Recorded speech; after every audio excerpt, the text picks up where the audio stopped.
not be playing for the Packers, that he does intend to play for the Jets, and 15 years as the starting quarterback for the Packers, 18 years in the franchise, is going to be coming to a close. So, guy, if you're a part of our little morning email blast, water cooler, coffee clutch, whatever the heck, we're going to be chatting about it. If you could tell, or if you could say one thing to Aaron Rodgers, like you get to go and meet him. Like, we know you could go on social media, you could text, your frustrations and such, but be real. If he walked into your house or you walked into a building and he's right there and you got a chance to say something to him, what would that be? And kind of maybe what's one of your favorite memories with Aaron playing quarterback for the Packers? I mean, a lot of you will probably easily pick the Super Bowl 45 and such, but if there's something else out there, what kind of stands out to you about his career and such? So, obviously, we'll be hitting this up right away here on the leadoff this morning. Also, it is March Madness kicking off today. I know it's kind of been overshadowed here a little bit. I know we had the play-in games and such, but this is the Thursday of the tournament. This is the big day. This is the big opener and such. So we'll take a look at the brackets. If you haven't made your picks yet, I think you could still go on our website and submit your brackets. Brought to you by Hy-Vee, our good friends for Hy-Vee, and win some prizes over there. But we'll go through our Final Four picks and such there too. So we'll hit those up. And if you want to give me your Final Four picks, send them on over right now. All right, start tweeting them, Facebooking them, texting them, video streaming them, whatever you got to do. Whatever you got to do. I want to hear what you got in the Final Four in this kind of an interesting, wide open field for March Madness. Curious where everybody's going with this thing. So send your Final Fours. If you want to pick your national championship on that as well, you can send those babies on over. Remember, we'll be over at Hy-Vee tomorrow from 12 to 2. A little free beer Friday. Sounds like they're going to have some Dan Goodburger baskets specials on sale too, burgers and fries and all that good stuff. So looking forward to that. We'll be over there from about 12 to 2 if you want to stop by on your lunch break and chat it up a little bit, talk a little hoops, talk a little, obviously a little football and such. But yeah, stop on over. I think G-Man's going to be over there too. So should be a lot of fun. Plenty of college hoops talk. We'll hit that up. Brandon's going to be on this morning doing a little flip-flop again here because, we got the WIAA Boys State Basketball Tournament tipping off today too. Chippewa Falls McDonald will be in action tomorrow. So Brandon's going to be hopping on with us again on this Thursday. So we'll catch up with him. We're going to talk a little baseball too because, we got opening days 2 weeks from today. 2 weeks from today, Brewers and Cubs open up the regular season. So as we are inching a little bit closer to that, we'll kind of take a look at where this roster stands. I know I mentioned, Voigt and Brasso. Can they get a spot on this team as the opening day is just 2 weeks away? Have they done enough already to earn a spot on this roster? Obviously, we know World Baseball Classic is continuing. USA team getting into the quarterfinals and such. So we'll hit up a little baseball talk since Brandon's going to be in here this morning. We know the Bucks are in action tonight too. I feel like the Bucks. And I know they've kind of been, on the back burner for a lot of people for a while. But first NBA team to clinch a playoff spot, first NBA team to 50 wins. We got 13 more games in the regular season to go here. They're also back in action tonight, back at home as they welcome the Indiana Pacers. And now it's just kind of a race to that 1 seed. Kind of a race to that 1 seed.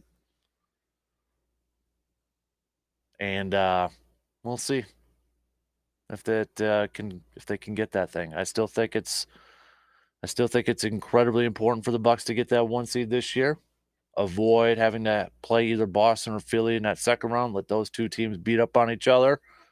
and then take on one of those teams in the Eastern Conference Finals. But 13 more games left to go. How many wins do you think it will take for the Bucks to get that 1 seed?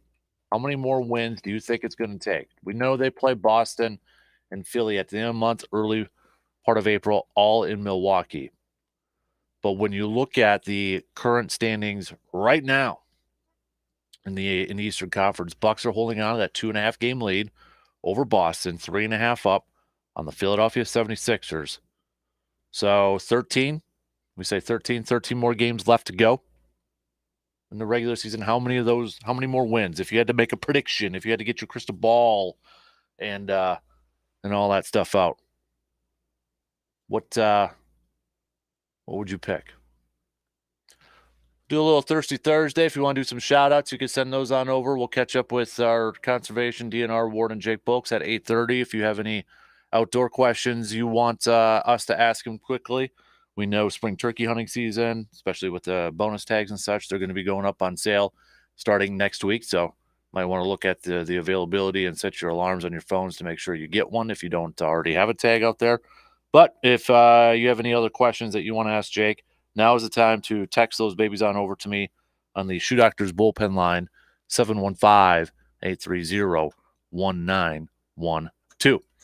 All right, let's just jump into this thing. Let's get it rolling here. So, lead off, you know what we're talking about.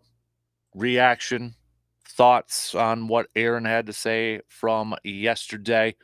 So, tell you what, I'll play a couple of the clips here, and then we'll get into break, kind of get, let it digest here a little bit, and your thoughts on what you heard from Aaron Rodgers here. So, again, I'm not going to play the whole hour interview. These are just I got 3 1 2-minute clips or something like that. But yesterday he talked about it, that his intent is to play for the Jets, but kind of gave the impression that wasn't necessarily all his decision. Let's just play the clip, the audio courtesy from the Pat McAfee show yesterday. This conversation would have happened a lot sooner had I not won, back-to-back COVID MVPs. So we come off of last year with obviously missing the playoffs. I didn't have an MVP season. I was interested in where they would be at mentally. Everything that I was told in the week that I was in Green Bay was take as long as you want, and we want you to retire a Packer. You want to come back and play. Obviously, the door is wide open. So that was the information that I was going on. Now, when I came out of the darkness, something changed. I'm not exactly sure what that was, but something changed.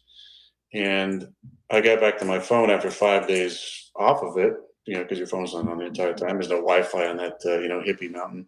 And when I got back to that little shack they have where there's one bar of Wi-Fi, and got back to hundreds of text messages and emails and all different things, I realized that there'd been a little bit of a shift, and that I heard from multiple people that I trust around the league, players mostly, that there was some shopping going on, that they were interested in actually moving me.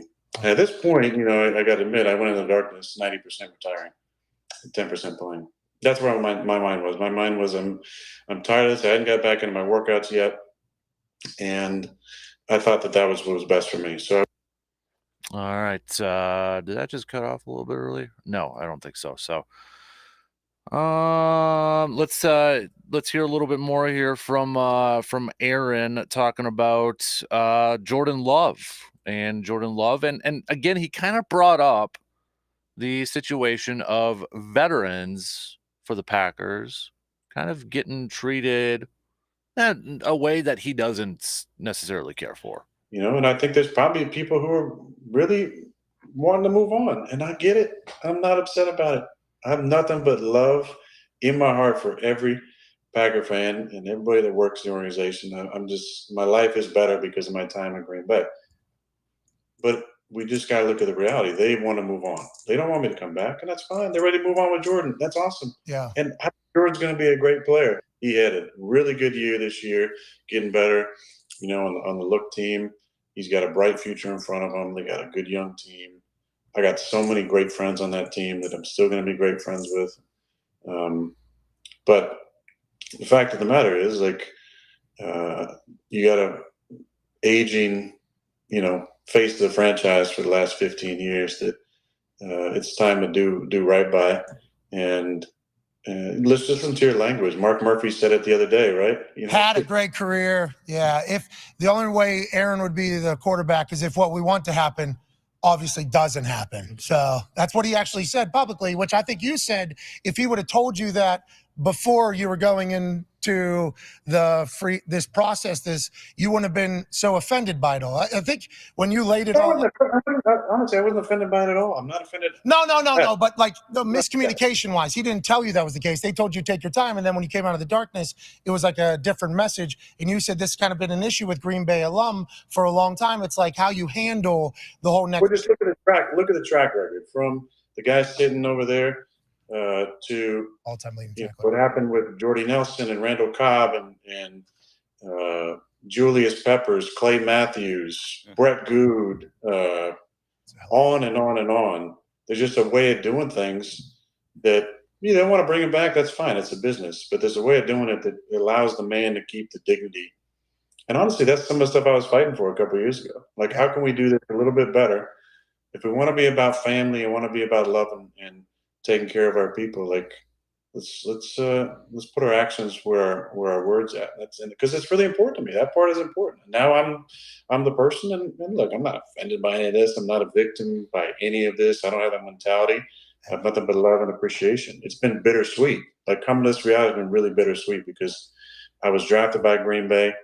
I love that city, love that organization, and always going to have love for that organization. But the facts are right now, they want to move on. Oh my God, it's right there. I see it. And now, all right. So talked a little bit about again, and that's something that he's mentioned. Remember the whole when this whole thing kind of started a couple of years ago, that whole off season, and had that long opening presser of training camp, and he talked about essentially how the front office kind of treats their veterans. And take it for what you want, but Greg Jennings tweeted out a video and said he agreed with Aaron and how the front office for Green Bay kind of does things with their veterans. Ryan Grant also chimed in, said the same thing. And Aaron's mentioned it before in the past too. That's kind of a Ron Wolf philosophy, moving on from a player maybe a year before they kind of start to hit that wall and that sort of thing. But, again, Aaron kind of thought that, going into his darkness retreat, or after leaving that, actually a little bit sooner, after leaving Green Bay shortly after the season, he was told, at least from him, that, he got the impression that, or at least he was told that Green Bay wanted him back. But then after he goes into darkness, something changed. But if you listen to the whole thing, there was a little back and forth there, because he also mentioned, at times during the season, he felt like that there was this move could potentially happen. And then a little confusing part here too is, like, if he came out of his darkness and he got that feeling that the Packers had changed their mindset, I don't know. Like, it just seems like there's not very good communication going on between the two. And the puzzling part in this whole thing as well is Aaron talks about wanting communication, and I get it. Maybe he's frustrated that Green Bay's not communicating with him, but at the same time, if you want direct answers, reach out to them. And maybe he is. I don't know. We don't know. Maybe he tried and was getting the runaround. We can't assume one way or the other because we don't know. But it's like, when you're talking to a buddy of yours and you're like, the whole phrase, when you're talking to somebody maybe you haven't talked to in a while, and like, phone works both ways, right? That analogy. It's like, oh, I haven't heard from you in a while. And it's like, yeah, same here. Phone works both ways. Texting works both ways, that sort of thing. It's like these two parties, Aaron and the Packers, for whatever reason, don't like talking to each other or don't get along. I don't know. And the other weird thing is he was talking about it a little bit too, about the new regime. And he listed off the guys that when he was drafted, Ted Thompson, Reggie McKenzie, John Schneider, John Dorsey. He mentioned Sam Steele, who's the West Coast scout. And he said, new regime, those guys that are in there now, besides, a couple scouts, weren't there when he was drafted. But Goody was there. Now, I don't know if he just doesn't realize that, or it was just, a slip of the tongue sort of thing. But he mentioned it a few times. And it's like, no, Goody was there too. He was a part of the team there. So I don't know. It's just, I think in one instance, yeah, there's going to be some Packers fans that are upset with how the organization maybe treats their veterans, or maybe kind of went about this with Aaron. Some are going to be like, hey, it's a business, that sort of thing. It is what it is. They've been doing it, since the Ron Wolf era. And to Aaron's credit, he acknowledged it's worked for Green Bay. Or might have been Greg Jennings. Yeah, it was Greg Jennings that said, it's worked for them. For the most part, it's worked. Cutting that guy maybe a year early or something like that, or moving on from a guy from a year early. It just seems like put Aaron, Goody, Murphy in a room together and talk instead of texting or going through an agent or something like that. I don't know. It's just it was a little confusing. Like the first time I was listening to it, I'm like, ooh, okay. Kind of frustrated with the organization of a lack of a communication, it seems like. But then I listened to it again the second time, and I'm like, okay, but I feel like both sides could have done a better job with this whole communication sort of thing, which I guess, again, is disappointing since we went through the same thing a couple of years ago with a lack of communication. But Aaron said multiple times yesterday that he doesn't hold no malice. He doesn't want to play the victim card. He said there's no victims in this. He understands Green Bay's decision. He understands, doesn't have any hate or anything like that. And multiple times really thanked Green Bay and the fans in the organization. I don't have any malice towards any of those people. Our fans are so passionate in Green Bay. I mean, yeah, they show up, and there's a 50-year waiting list for tickets, and they pack that place every single year, and they live and die with the Packers, and it's just, there's nothing like it across the league, and I'm just really, really thankful. I got to be the starting quarterback of the Packers for 15 years. I got to be in an organization for 18 years. Like 18 years, that's a teenager. That's becoming an adult. Fine and that's what I did there. Right. And that's what I did there. And it was because of the people I met there and the places I went and the times that I had. So, man, I love you, Green Bay. Thank you. And I'm as sad as some of you are, but we'll meet again. All right. So your thoughts from a little bit there that maybe we played, or if you had a chance to check out the whole interview yesterday, again, to kind of recap some of the things that, according to Aaron, it wasn't him, kind of not making a decision. He had made a decision over a week ago to play. And that decision was to play for the Jets. Seems like, again, according to Aaron, that not necessarily fully, fully his decision to play for the Jets. Yet it was kind of weird because AJ Hawk asked him a question. Hey, if the Packers, you get out of your darkness retreat and they have a text message from, you got a text message waiting from the Packers saying, we want you, blah, blah, blah, blah, blah, sort of thing. And would you be playing for the Packers? And Aaron kind of dodged it a little bit. He's like, it's a good question, but I don't know, sort of thing. So it was kind of wishy-washy, a little bit back and forth, because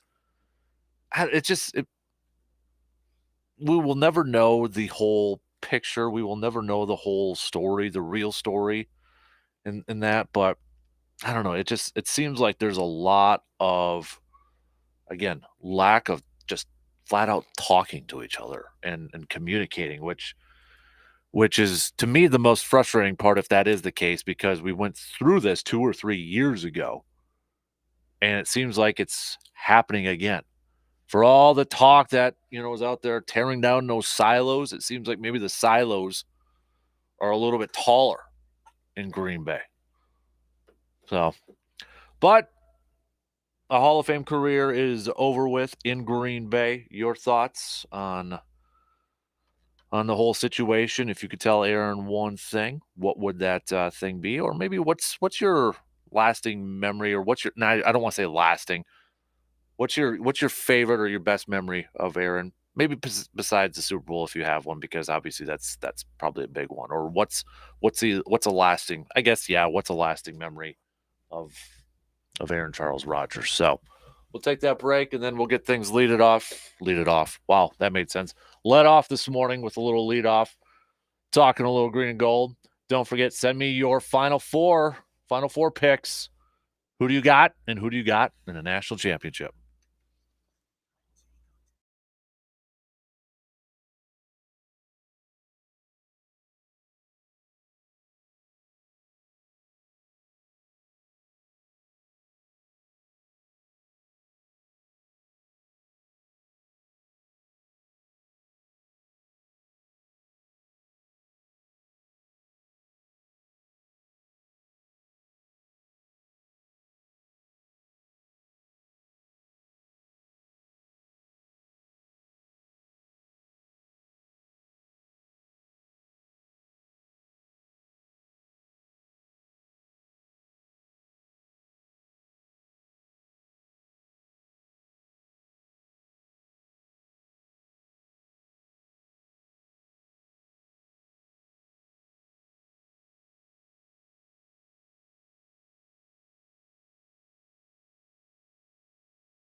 G-Man saying, Captain, it is what it is. Go Pack, go. PS Arizona, Houston, Duke, UCLA.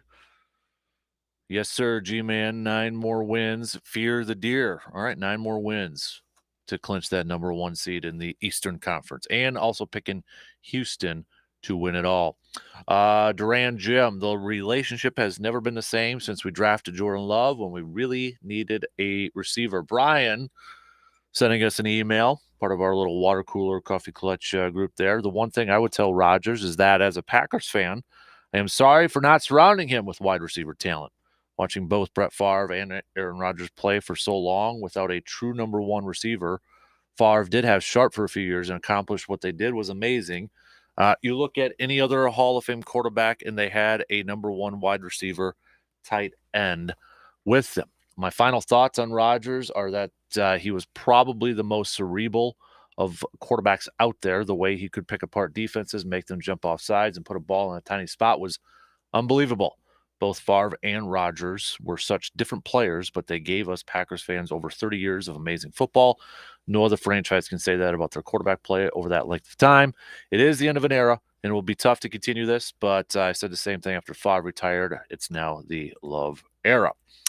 All right, let's take a quick phone call this morning. Good morning. Who we chatting with? Well, look at this. I'm better now hearing your voice, man. What's going on, dude? How you doing, C-Bomb?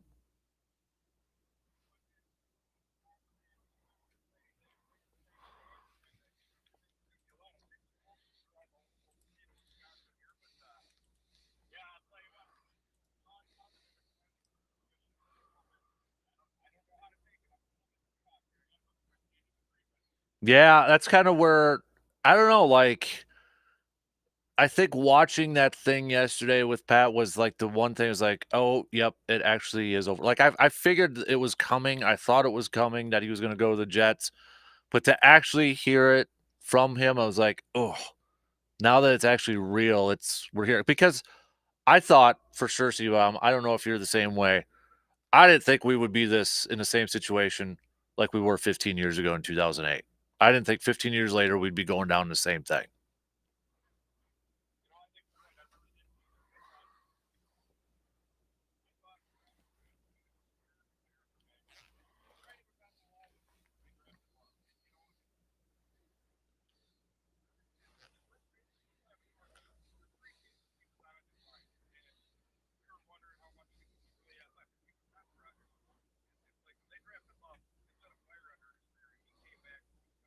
Mm-hmm.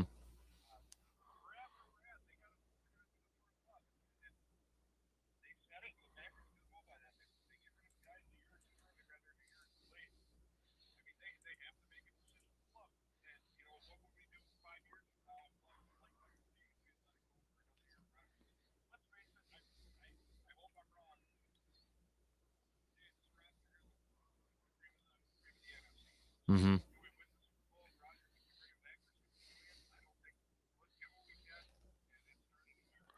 So let me I want to ask you a couple of things here before I let you go, C-Bomb. I know you're on the road and such, but Aaron has mentioned it a couple times. Greg Jennings mentioned it in his, feedback, if you will, yesterday about the Packers mindset or their way of doing things, of kind of moving on from a veteran, an aging veteran, maybe a year or two before they kind of hit that wall. Do you agree with that I guess that plan?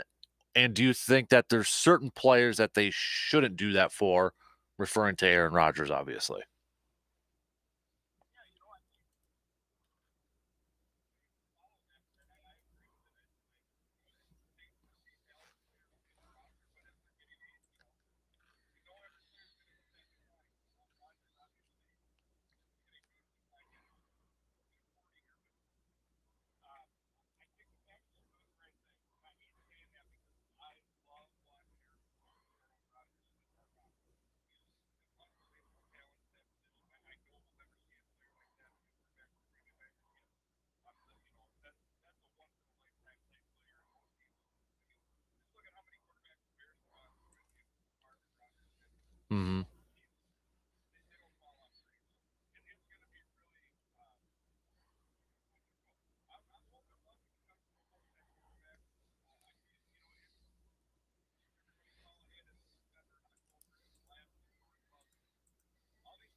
Yeah. Okay. So before, I'm going to let you go off here a little bit. Just keep it clean. But what would you say to those Packers fans who are saying good riddance to Aaron Rodgers right now?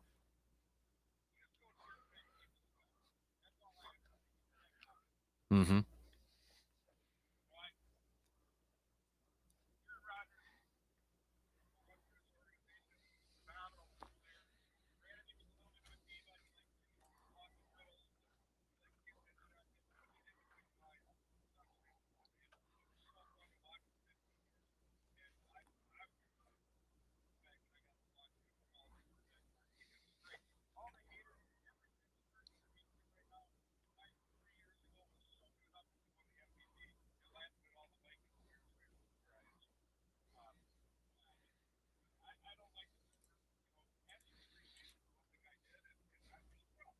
Mm-hmm.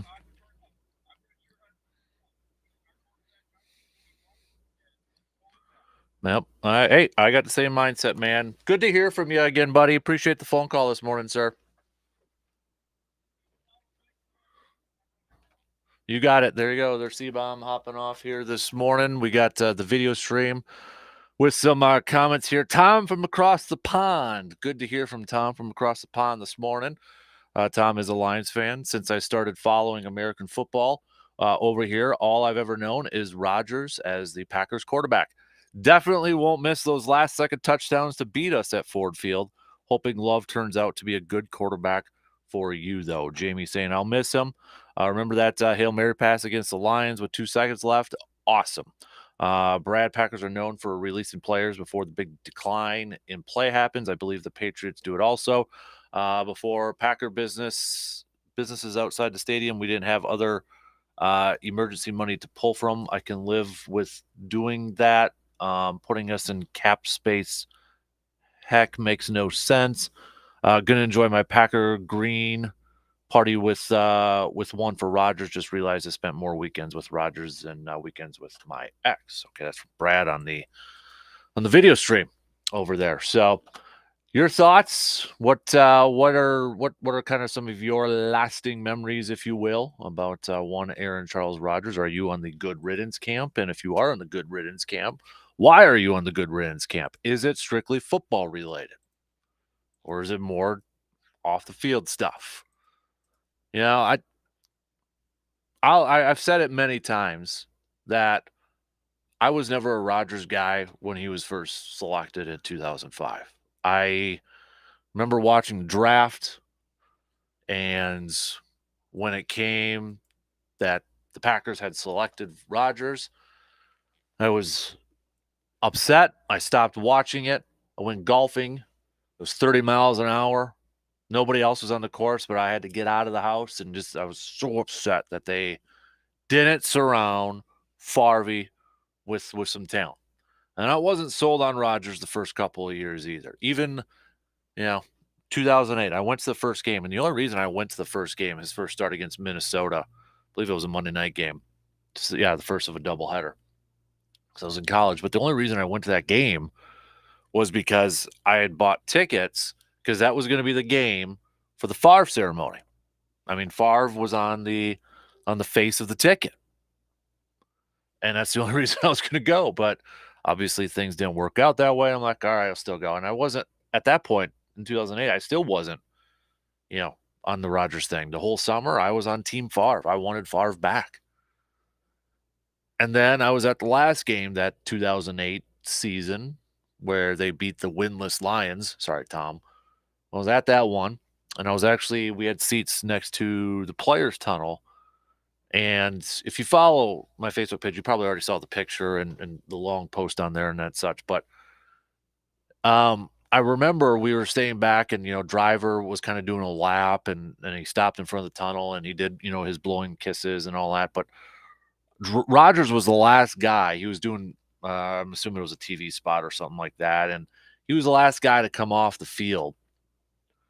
And he got a standing ovation as he was running off the field. And Rodgers has talked about this moment a few times throughout his career as being one of his top moments throughout his playing career, because he had mentioned that kind of felt like I was accepted then at that point. It was a down year. I think they were 6-10.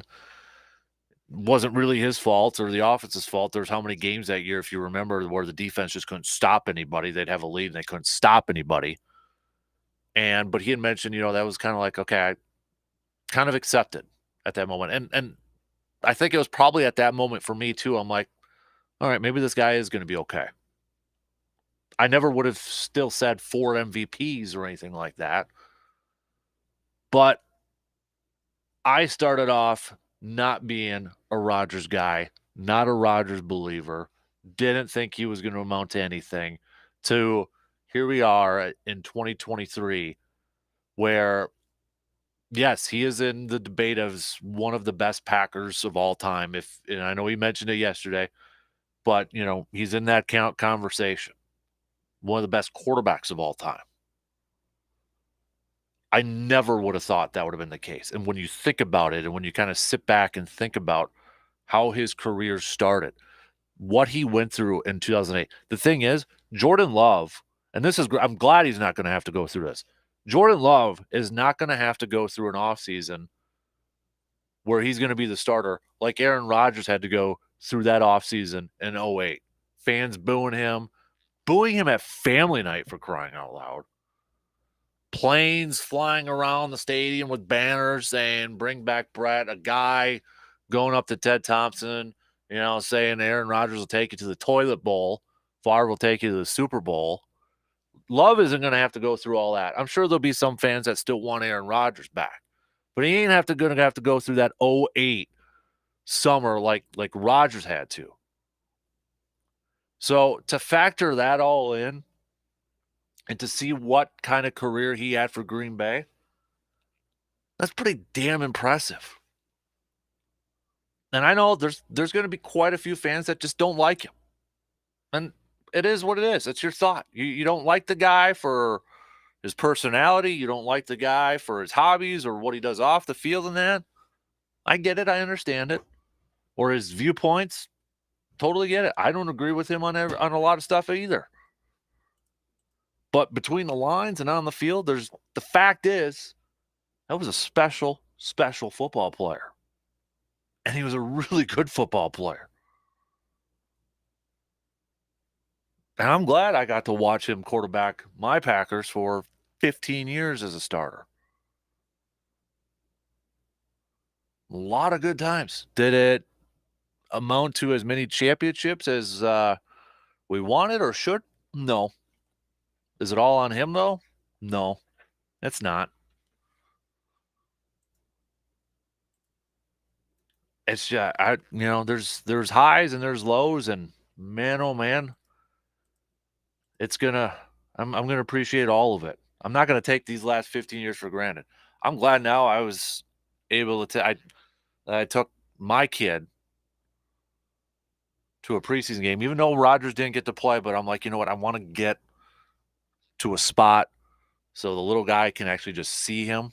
Because that's when you ask Hudson, and anybody who knows Hudson, yes, he knows a lot of Packers and former Packers, but he's got it in his mind, like, who's the leader of that team? Like, he'll ask me, who's the leader of the Bengals? Who's the leader? And he knows all these now, but that's how he kind of started into it.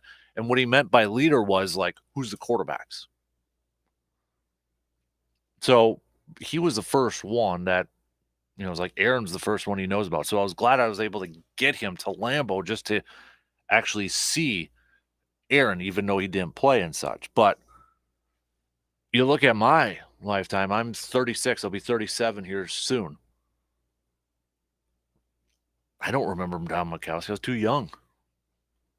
All I've had was Favre and Rodgers mixed in with a little Matt Flynn here and there, and a little Scott Tolzien, and a little Brett Hundley. Heck yeah, I've been spoiled, and you know what? I'm not going to apologize for it, and I'm not taking it for granted. I can't wait until we can finally, maybe put up that 12 up on the Lambeau Field facade and get them back into Green Bay. I wanted the storybook ending. I've said it many times. I wanted the storybook ending, and it just didn't happen. And I think a lot of people, a lot of fans still kind of expect a Donald Driver, who had opportunities to go play elsewhere. But if you remember, he said, no, I want to retire as a Packer. He could have went and played somewhere else, but he wanted to retire as a Packer. Those are few, far between. Not everybody's a Donald Driver. We all wish everybody was more like Donald Driver, but not everybody is a Donald Driver. So for all the people who are kind of saying good riddance to Rodgers, hopefully you kind of, as time goes away and that, you kind of appreciate what he was able to bring for your team. I mean, think about it. It's pretty impressive for his career, isn't it? Especially the way it was kind of getting started. Nobody predicted it to happen this way. Nobody did. And I know when I asked about, your favorite memory or your lasting thoughts on like Rodgers as a Packer, like on the field and such, I mentioned that 08. The 2010 season is personally probably my favorite year. And yes, that's the Super Bowl year, but I mean, just that season overall of the highs and the lows and that sort of thing. But there's a lot to choose from. The Hail Marys and oh boy. So we got to take a quick break. We'll open up the phone lines again next hour. So hold off on your calls right now. We'll open up next hour because we're running out of time here. We got to take a break before the top. So we'll do that. We'll open up the phone lines next hour. Otherwise, you can hit us up with some texts, tweets, comments on the video stream, all that good stuff.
Got a few more picks for the Final Four coming in.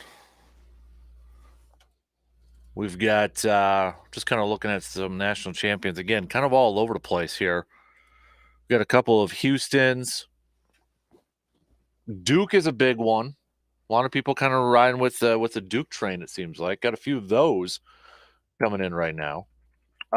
Houston, just say Houston, yeah. Kansas, Arizona, UCLA, all over the place right now. I wouldn't say there's a clear majority. I wouldn't say that there's that clear majority of national champions right now, which no big surprise considering how everything's kind of playing out right now. But if you want to send me your Final Fours too, along with your national champions, go ahead and do so. I'm kind of curious to see where everybody's at on this thing. Do have a couple of Alabamas. Looks like Travis here's got Alabama, Duke, Houston, and UCLA in his Final Four. Adam is going to go with, it looks like, Arizona, Texas, UCLA, and Duke. Okay. Well, again, Duke. A lot of people kind of rolling with that one. And then we got Aaron, who's going with Alabama, Marquette, Houston, and Kansas. Okay. We'll get back to some more of these coming up a little bit later on because we're getting to the top of the hour. We'll open up the phone lines again next hour here. Brandon will be joining us in the next hour too. We're going to hit up some baseball talk with opening day, just 2 weeks away from today. 2 weeks away from today, Brewers and Cubs opening up the regular season. So we'll hit that up. Obviously, still talking a little bit about the end of Aaron Rodgers' career in Green Bay. Your thoughts on what he had to say? Do you agree with with the Packers' approach of how they go about running their business with veterans? Like Aaron's mentioned it, we've seen it for how many years. Packers tend to kind of move on from a player maybe a year or two before that they kind of hit that wall. They get towards the end there. That's kind of how they run their business and such. Do you agree with that approach, or do you feel like certain players call for special circumstances? Obviously, I'm talking about Aaron here. So, all right, one in. We got a couple more to go. Keep those comments coming, especially on the video stream. A lot of you chiming in right now on the video stream. I'll get to some of those too. We've got a bunch coming in here, so bear with me. One in already on this Thirsty Thursday. Who do you want to give a shout out to on a Thirsty Thursday? You can send those babies on over too. All right, we'll be back after these quick news updates.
All right, second hour kicking off this morning. Appreciate y'all tuning in, however, wherever you're tuning in.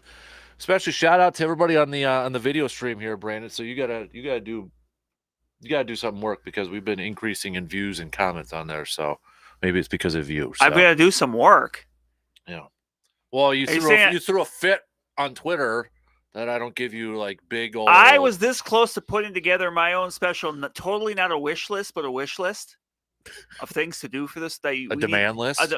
A demand list for this morning. That's totally Let's not get that. Let's get that proper terminology. That's now, not a you know? demand list. Yeah. But- I do got to give Schefter a little bit of credit yesterday for tweeting that. If anybody missed it, Yeah. so part of Aaron's thing yesterday on McAfee, and this is kind of creepy in an essence though too, but he said that Schefter somehow got his cell phone number, and Schefter texted him, and Aaron said, lose my number, nice try.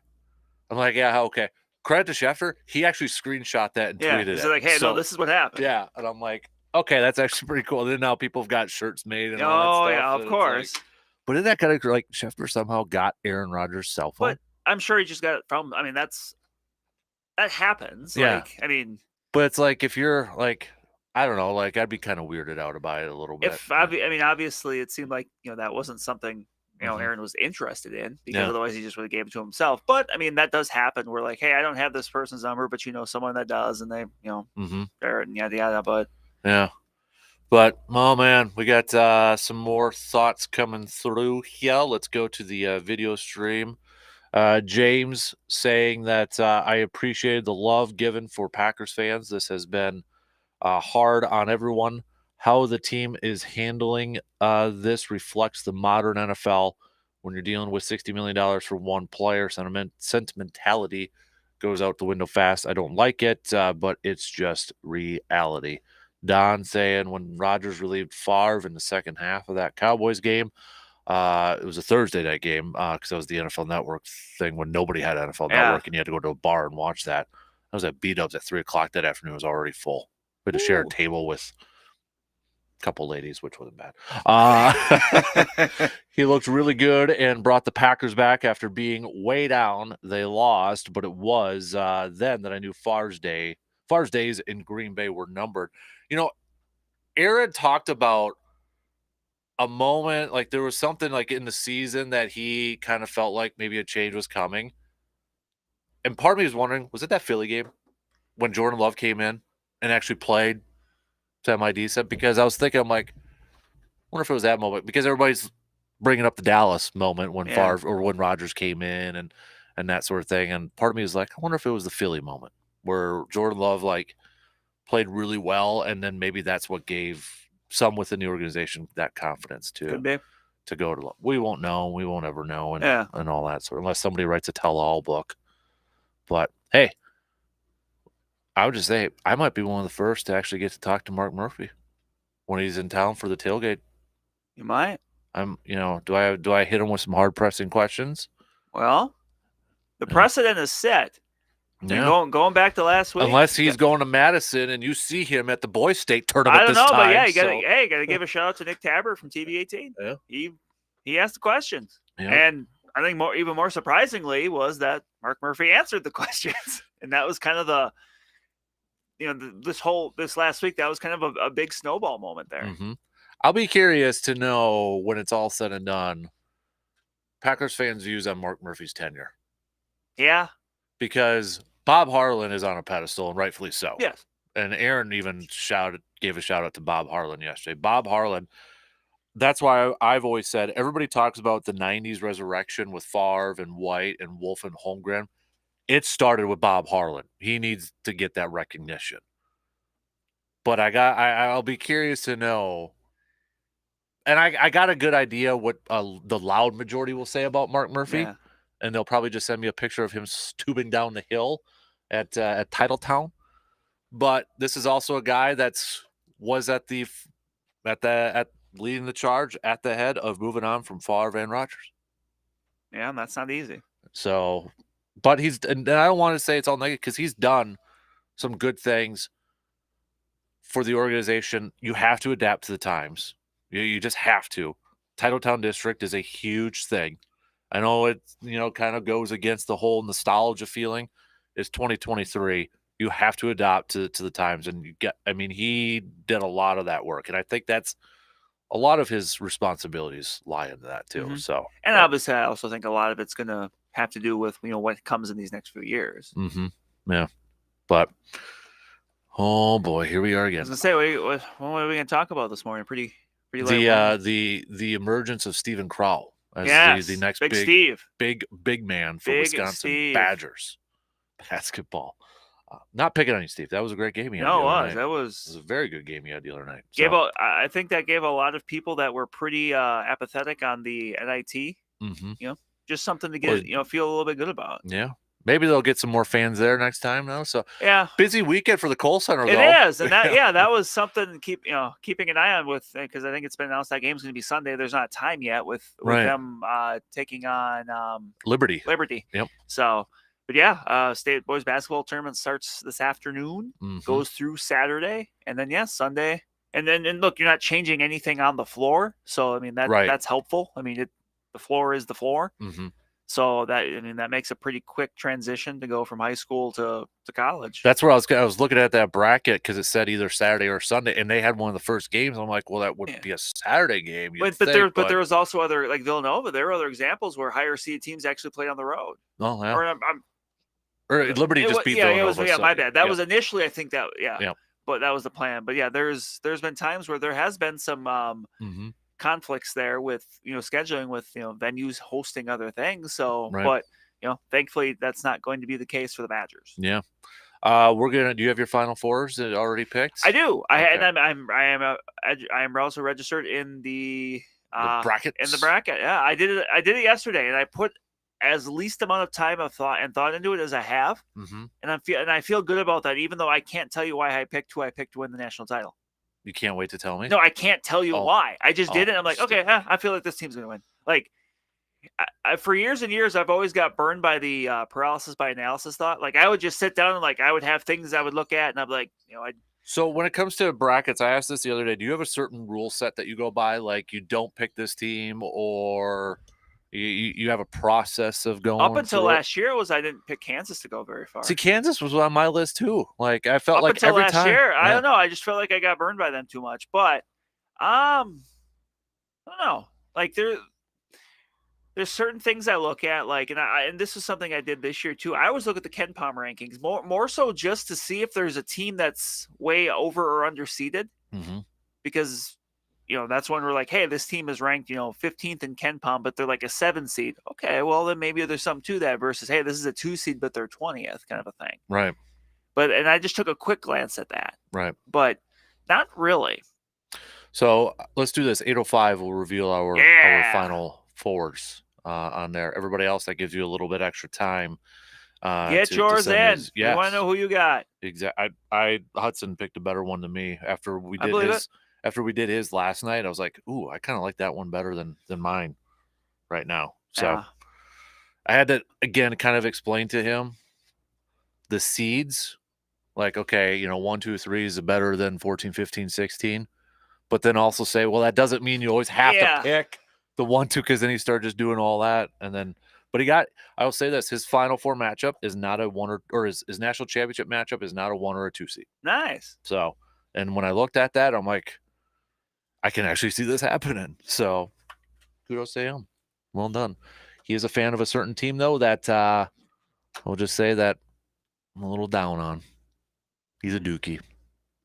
He is a Dookie. And it was from last year because it was on TV all the time with the He's got a good memory then. He does. He's got a fantastic memory. So, all right.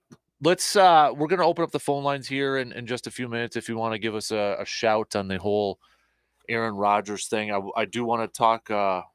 We'll hit up. Let's talk a little bit about McDonald coming up right before the 8:00 hour. Sure. Because the boys got to try to match what the girls did this past weekend in yes, Green they Bay. do. So we'll get to that coming up here in a second. But if you want to give us a shout, 715-830-1912. Brandon, obviously you are an outsider. You are a fan of a team from the West. So I got to imagine, I don't want to put words in your mouth, but I got to imagine there's a part of you that is like, thank God he's not on that team anymore, sort of thing. I honestly, even though obviously everyone that listens here knows I'm a Vikings fan, but I think at this point my feeling on it is honestly the same as a lot of Packer fans. I'm just happy there's a resolution. I'm just happy it's done. Mm-hmm. Like, so everyone involved can kind of move on. Mm-hmm. And going to play in New York, I mean, in theory, there's not going to be any Jets Vikings matchups for the next few years. Right. So, but it was. On the one hand, it's kind of nice that obviously in the immediate future as Viking fans, I don't have to worry about Aaron Rodgers because I mean he has certainly victimized the team many times over the years. Mm-hmm. But also, I mean it's an end of an era. Certainly, obviously, it's an end of an era for Packer fans, but obviously it kind of is for those other teams in the NFC North too, Mm-hmm. because that's been just kind of what's been known going back to 2008. Yeah, 2008 for Rodgers. Yeah. So, go ahead. Oh, good. No, I was gonna say because I mean, obviously, you are with the Vikings fan. You've gone through many quarterbacks with your Vikings. Can I call it your Vikings tenure? Pretty much your life. Yeah. What would you say to those Packers fans that are saying to Aaron Rodgers, "Good riddance"? I mean, I'm not gonna. I don't think one way or the other say, "Hey, be careful what you wish for," because obviously it's just it's different. I mean, it would probably be different for me if the Vikings had a quarterback of that caliber that had been around that long and it ended the way it did. So I can kind of I can see it from my perspective, but it's also not the same perspective I have as those people have. So I don't know. I mean, it's just at this point. Well, let me ask you: would you have rather had 30 years of Hall of Fame quarterback play with just 2 Super Bowls? Well, would you rather have 2 steaks in 30 years or no steaks? That's one way to put it. Yeah. So, no, I mean, yeah, I can understand why that might be disappointing to some, but I mean, having a great quarterback or back-to-back great quarterbacks isn't necessarily a guarantee of anything. Look at it's only one, but you can ask Miami Dolphin fans about the Dan Marino era. Dan Marino's not. I mean, I know you're. Yeah, I think we both hold Dan Marino in very high regard, but the Dolphins were never able to win a championship with him, and that wasn't necessarily his fault, but that's just kind of the nature of the beast. Yeah, I mean, even if you want to go a little bit of a different player route, I know Tom from across the pond's listening to us, who's a huge Lions fan. He had a couple, all-time players, at their spot, at their position, and it just didn't work. Yeah, so I kind of went on it in my first hour there a little bit, but I was never a Rodgers guy when he first got there. Summer of 2008, I wanted Favre back. And a lot of it, I think, was just because of the unknown. Yeah. You knew what you had with Favre. You were coming off of a 13-3 season, NFC Championship. And I'm glad I was wrong. And I was 100% wrong. And I'm glad I was 100% wrong. And I think you do have to factor in the amount of crap that Rodgers went through in 2008. I mean, for a freaking family night practice, when Favre flies in and then the fans are booing Rodgers at a practice, to see how it all played out is pretty darn impressive. I mean, you factor in the 4 MVPs, a Super Bowl. Yes, you could say, well, they should have won more. I agree with you. I'm not putting that all on Rodgers at that point, but it's pretty darn impressive. And I'll tell you, for 15 years, it's still better than most. Yeah, I'm grateful for it.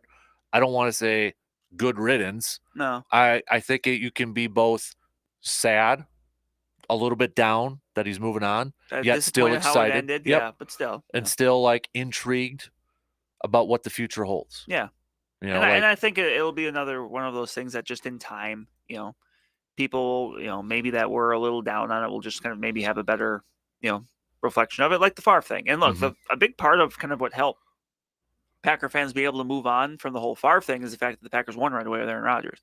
It might be a little bit different if, say the Packers won a Super Bowl but didn't win till like 2017 or 2018. I mean, but the Packers fans were able to move on before Brett Favre was even officially done being a Viking, right? Because obviously Favre's last year in the NFL is the other Packers won the Super Bowl, right? Yeah, I will say this though. It's put up or shut up time now in Green Bay. It is. Because you got what you want. There's no more excuses. There's no more like Aaron maybe covering for some stuff. You wanted Jordan Love. Here we go. You want to see Matt LaFleur. Is he a top coach? Is he a top play caller? Here we go. Is Goody a good GM? Here we go. Yeah. It's now is no more. It's a very interesting time in the NFC North now. Mm-hmm. When you look at, obviously, the Lions and the Bears, feel like they're on the ascent. They've been able to do things in free agency. Minnesota's, kind of adjusting on the fly with some veterans leaving and some new faces coming in, and obviously it's going to be a different vibe with the Packers too. Yeah. Would you say it's a little bit more open? Yeah. Right now, I think so. Even with the Vikings had a great year last year, Yeah, but I would say no. Even listening, like people I listen to that talk about the Vikings say, no, as of right now, the Lions are probably the favorite in the division. Yeah, I would agree with that. And hey, that's awesome. Yeah, good for them. Like that's just I think that's the division is better as a whole when there's more teams that are more. Yeah, for so long, consistently, it's kind of been Green Bay kind of playing king of the mountain. And, who's going to be the team that, kind of steps up to challenge them? A lot of years it was Minnesota. Some years it was, the Bears. A few years it was Detroit. Now it feels like, as of right now anyway, going into next year, all four are kind of on level ground. Mm-hmm. Yeah. I'll be curious to see like how Detroit kind of handles that now. Yeah, because it's a spot they're not used to being in. Right. Last year it was easy for them and, for that team to just be kind of the underdog, the team that's, kind of fighting underneath. And now, yeah, as of right now, they are probably the most complete team of the four. Mm-hmm. Here's interesting. Your mom just texted in, Brandon. She's in Green Bay. Yes, she is. Hey, Brandon's mom here texting from Green Bay. Went to see Jeff Dunham last night. And of course, he made Rodgers' comments being gone. And the crowd erupted in cheers. Brandon knows I'm a big Rodgers fan, but even I was tired of it. And good luck to him and let go, Jordan. Isn't this completely different, though, than the whole Favre thing? Yes. Like, the reaction from fans is like, at least the vocal one is saying good, whereas everybody felt like, no, bring back Brett. And it's like, I guess to me, that's a little bit like, wow, sort of thing. And maybe it's because in some ways it's already happened. Like, they've already gone through it. So maybe there's a little bit more of that open-mindedness of like, oh my gosh, this isn't the end. Versus, when Favre left, it was kind of like, oh my gosh, what are the odds? The Packers. Or are people tired of it because they did go through it with the Favre thing, and that's why they're kind of, oh gosh, we're tired of this. They've kind of seen like, hey, you can come out the other side and be okay. Mm-hmm. Or they're just like, again, we got to go through this with another quarterback and sort of thing. I don't know. Although, I mean, it was a little bit different this time. Pat McAfee or Brett Favre was not on radio shows, which he probably would not be just on Greta Van Susteren. And correct. Yeah, it's a little bit different avenue for asking yourself. And Brett Favre liked to ask himself the questions. Yes, he did. Do I want to retire? I don't know. Yeah. All right, we'll take a quick phone call before we have to take a break. Good morning. Who are we chatting with? Hello, Richard. What's on your mind?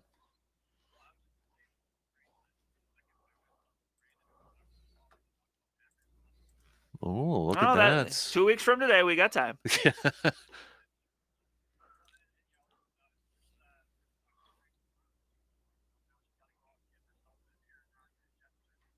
There we go. Ooh, those are going to be out pretty darn quick here.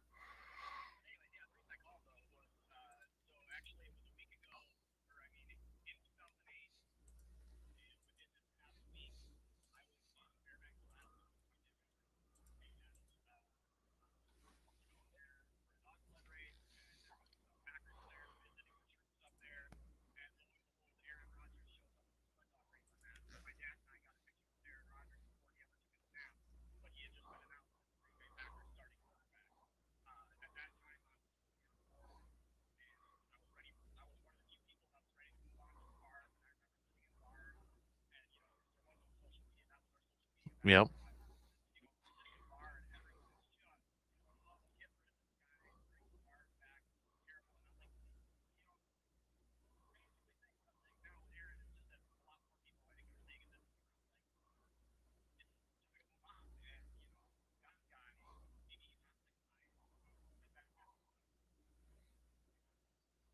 Oh.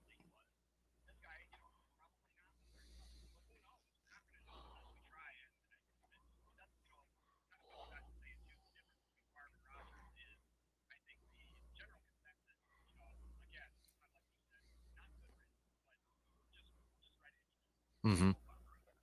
And I would say too, like to kind of give Rogers a little bit of credit too, is like if anybody listened to the whole thing yesterday, he says I don't have any animosity, I don't hold any will, I understand the process. It is obviously he can be disappointed in the whole thing because he's been there for 18 years for crying out loud.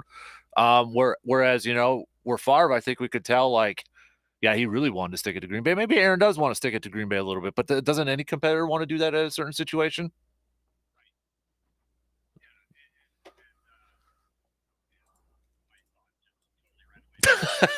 I've been there, man. I've been there. So, all right, yeah, I agree with you though, Richie. Like, I'm a Rodgers guy. Like, I think we're all in the same age group that we've seen Favre and Rodgers, and that's pretty much it. But I'm sad to see him go. But yet, I'm intrigued to see. Okay, we're going to get some answers in the next year or two about this regime.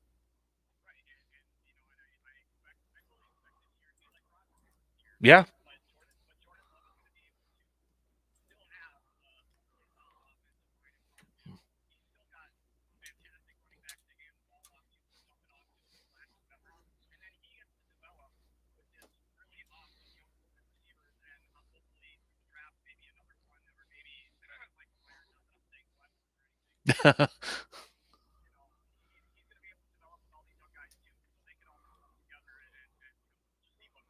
Yep, I agree. Richie, good to hear from you, buddy. Appreciate the phone call, man.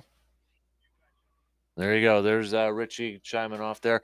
It is to me kind of interesting to see a lot of at least the vocal people kind of say, well, like your mom, for instance. Yeah, it was time, and I'll be curious. Was your mom a Far fan? Absolutely not. Oh, okay. Then that's No. not going to work out there. Nope. So okay. No, she absolutely was not. Okay, so that's not a good analogy then. So No.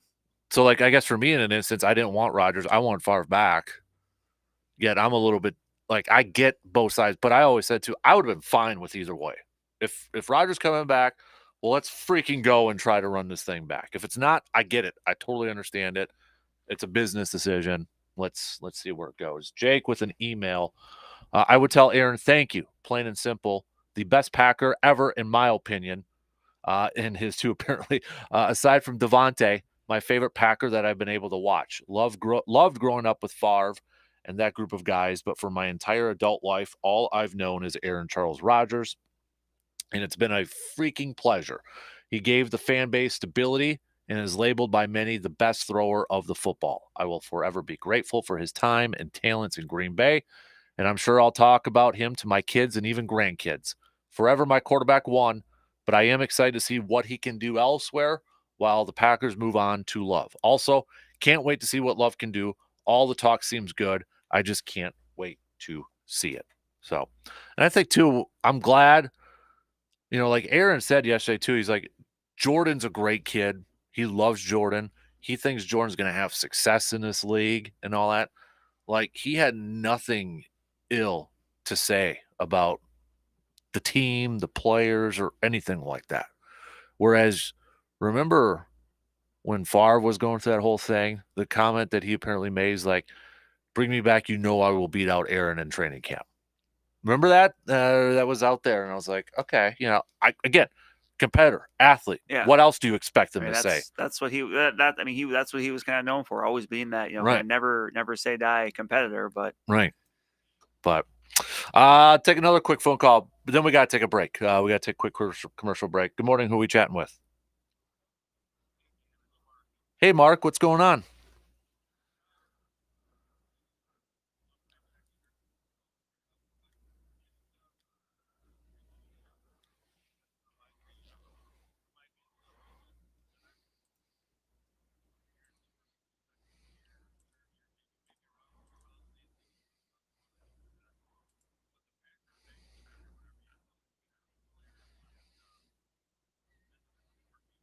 Mm-hmm.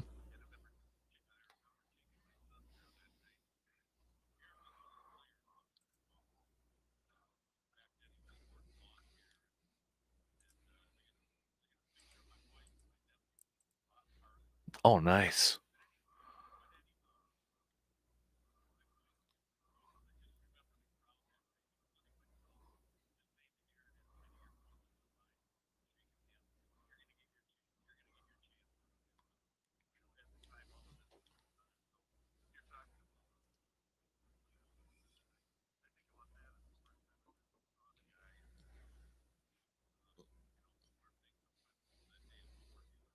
Yeah. Hey, Mark, did you ever imagine his career turning out the way it did, though? 4 MVPs and a Super Bowl?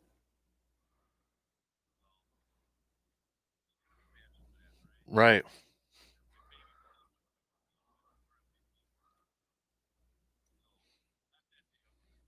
Mm-hmm. Yeah, I mean, over 500 career touchdown passes, which is more than Favre in Packers history too.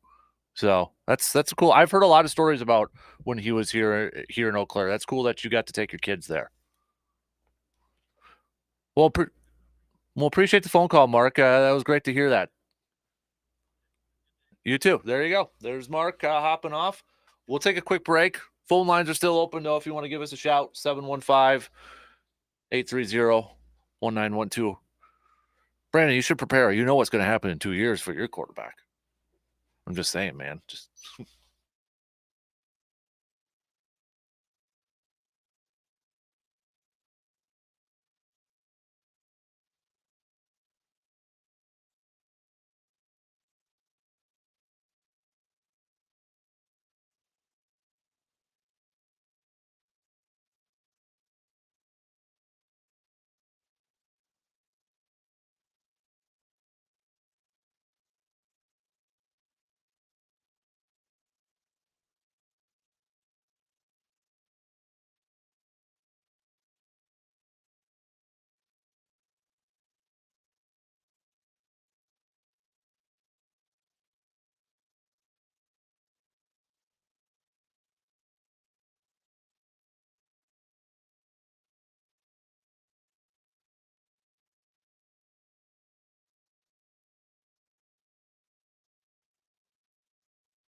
we will get to some local stuff here, obviously, with boys state basketball starting up today. McDonald is tomorrow. They are. So they got to try to replicate what the girls team did. So Brandon's gonna chat about that with us coming up here in just a little bit here because he was in Green Bay last week.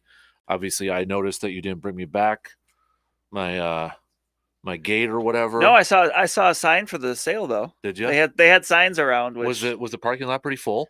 Well, I didn't park over by Lambeau though, because Okay. they had like because it was in the tailgate, Johnsonville Gotcha, tailgate 'cause, thing. So yeah, I didn't park. I parked kind of over by Andrewsi's.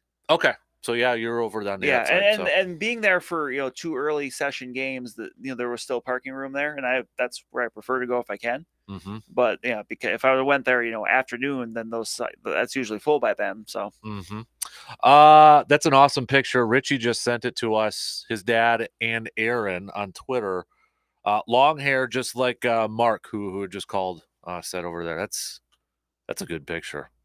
That's a great picture. Thank you for sending that to us, Richie. So, I agreed with what Richie said too. Like, and this is just a gut, but I feel like this season, and I don't want to get into a situation where we're picking games or anything like that. It's March, for crying out loud. But I could see a Packers team like a 7-win team or something like that. But there's optimism. It's very similar to the 08. Green Bay was 6-10, but there was optimism. And like you had mentioned, we were talking a little bit off the air, and that's when, after that year is when Aaron got the contract extension, that sort of thing. And, we were talking about the 5th-year option that the Packers have to decide here. And the couple different scenarios that they could go here is you do the 5th-year option, you got him guaranteed for next year. It is a big cap hit. We're talking about $20-some million in guarantee. Or do you not pick up the option, but he has a great year, then you can franchise tag him, which would be more than a 5th-year option. Or, if he doesn't have a great year, maybe you're going to have a top pick and it's a quarterback. But I agree with you. I don't think that they would be like 1 year, and if it's not a great season, they're moving on, because that PR-wise would look awful. yeah, it would just look not good. So yeah, for me, I think Jordan Love would have to be really bad over the course of 2 years. Mm-hmm. To move on at that point. Yep. And I'm not sure that's going to happen. So, let's catch up on a couple of texts here. Evil Surveyor, who was, if we're not doing the prices right one, he was pretty close. I feel like we have to go prices right. So I kind of want to give the win to Morgan. Oh, good thing she's in Tennessee this week. Yeah, otherwise it would be Evil as the closest. Yep. Saying, do you sell your truck with the engine service light on and 300,000 miles on it, or sell it at 250,000 miles with little or no repair issues? Get with the program, Aaron. And again, to be fair, Aaron did say multiple times, I get it, I understand it, that sort of thing. Why Green Bay is going this route, and I agree with him too. Like, you know what, this decision is probably made a couple years earlier if I don't win MVPs. Because they had drafted it, Jordan. Yeah. I don't know if I fully agree with that, because I feel like they probably, I was looking at old scouting draft reports from Jordan Love, like Daniel Jeremiah and all that, and they all said, yeah, he needs to sit for a little bit, season that up and that sort of thing. So I don't know if Jordan would have been a starter rookie year or year 2 or anything. And I think you got to remember too, the COVID year is when he was a rookie, so there was no preseason games, sort of thing. But I get it there. Let's go with the Surveyor. No players above the organization. The team comes first. And if you as a player are now a determinant rather than an addition to the team, then you have to go. Sometimes it's best for not only the team, but the player to leave with some dignity and on top, rather than not living up to a contract and upsetting fans. Let the fans say, glad he left when he did, because he didn't do anything with insert new team. Now, I'm curious, Surveyor, because you were one, a while ago, that you wanted Aaron back. You wanted Aaron back. What are your thoughts on the whole situation? We got Jake from State Farm, whose head is on the chopping block in the Packers front office now. After a move like this, someone's head has to be held accountable for the action of moving on from Aaron Rodgers. I will be curious to hear, and that's where, like, I want to hear from, and the thing is, I know we won't get a truthful answer, but like, I want to know how exactly that whole conversation or what kind of conversation went on between Rodgers and the front office, because I think if we hear what Rodgers said yesterday, the thing that bugs me the most, if I had to pick one thing, was the fact that why does it seem like there's miscommunication again when this was brought up a couple of years ago, and it seems like it's just a rewind here? Like that to me is the one, like, why are we talking about this again? and with the whole silos being broken down, The NFL script makers are getting really, really lazy. they're turning into Hollywood. It's getting lazy, You know. because they're just doing the same thing over. This is just a remake, Right. you know. It's a Obviously, sequel. with a little bit different. Yep. That's the thing that I kind of, and you know, when I first started listening to this and he started going in on kind of, I'm like, oh boy, you know, the front office. I'm like, oh, you know, we're going to go down this path again. And he kind of mentioned, he's like, you know, this was stuff that I brought up a couple of years ago. And hey, I think if you were to poll players, the majority of players would side with Aaron in this. You know what I mean? Like we mentioned, Greg Jennings put out a video actually agreeing. Ryan Grant tweeted he agreed. I think if you polled players across the league, and I've seen players like, I think is it Marcus Spears on ESPN kind of said, I applaud Aaron for doing what he's doing before this whole thing, you know, trying to leverage it in that. I think if you polled players, majority would agree with what Aaron is saying about how franchises maybe move on from veteran players and that sort of thing. But again, you kind of have two sides, right? You've got a business, a front office side, and then you've got the player side and that whole thing. I don't know. I'll be curious to see, though, if there is any type of response from Mark Murphy or Goody or anything after what Rodgers just said, how everything kind of went down. And the thing is, I don't think we'll know. I don't think so. We like if Goody all of a sudden had a presser today, you know, and the thing is he won't, because he will talk. I'm confident saying he will have a presser when that trade goes down. But I don't think he will answer the questions about the whole process. And, you know, I know people are kind of tired about Aaron going on Pat McAfee and talking about this, but to play a little devil's advocate, isn't that what people have kind of clamored for a while, is like hearing the behind the scenes, what is actually going on, you know, having people be more open. Yet there's some that are like, why are you doing this? Why are you talking? Or like, oh, that's not real. Or now you're just, you know, twisting words. It's like, you can't have it both ways, can you? Like, what would you rather prefer? Not knowing or having somebody kind of going out there and saying their side? As a fan, what would you prefer? I mean, probably the option we got. Mm-hmm. Yep. Thank you, Brandon. Dynamite drop-in money. That broadcast school is really paying off for you. Oh, man. Oh, I appreciate that. You can keep your thoughts coming. You can keep your thoughts coming with the text, tweet, Facebook. We'll open up the phone lines in the 8 o'clock hour because we got to take a break, and we're going to talk a little state basketball with Mr. Berg coming up in just a couple minutes. Don't forget, send us your Final Fours. Who do you got in your Final Four bracket? Let us know. We'll reveal ours next hour.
Mike's got Alabama, Marquette, Houston, and Gonzaga with Zags and Marquette advancing, and can't help but be a homer. Marquette winning the whole thing. All right, we got a few more. We'll get to those coming up in the next hour.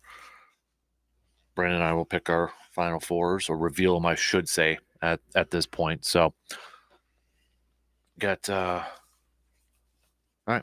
Let's talk some prep stuff, because we got State Boys basketball that tips off today, but it's Division 3 and 4. Correct. That tips off today, and then tomorrow is when Chippewa Falls McDonald will be in action. They get the second game of tomorrow, correct?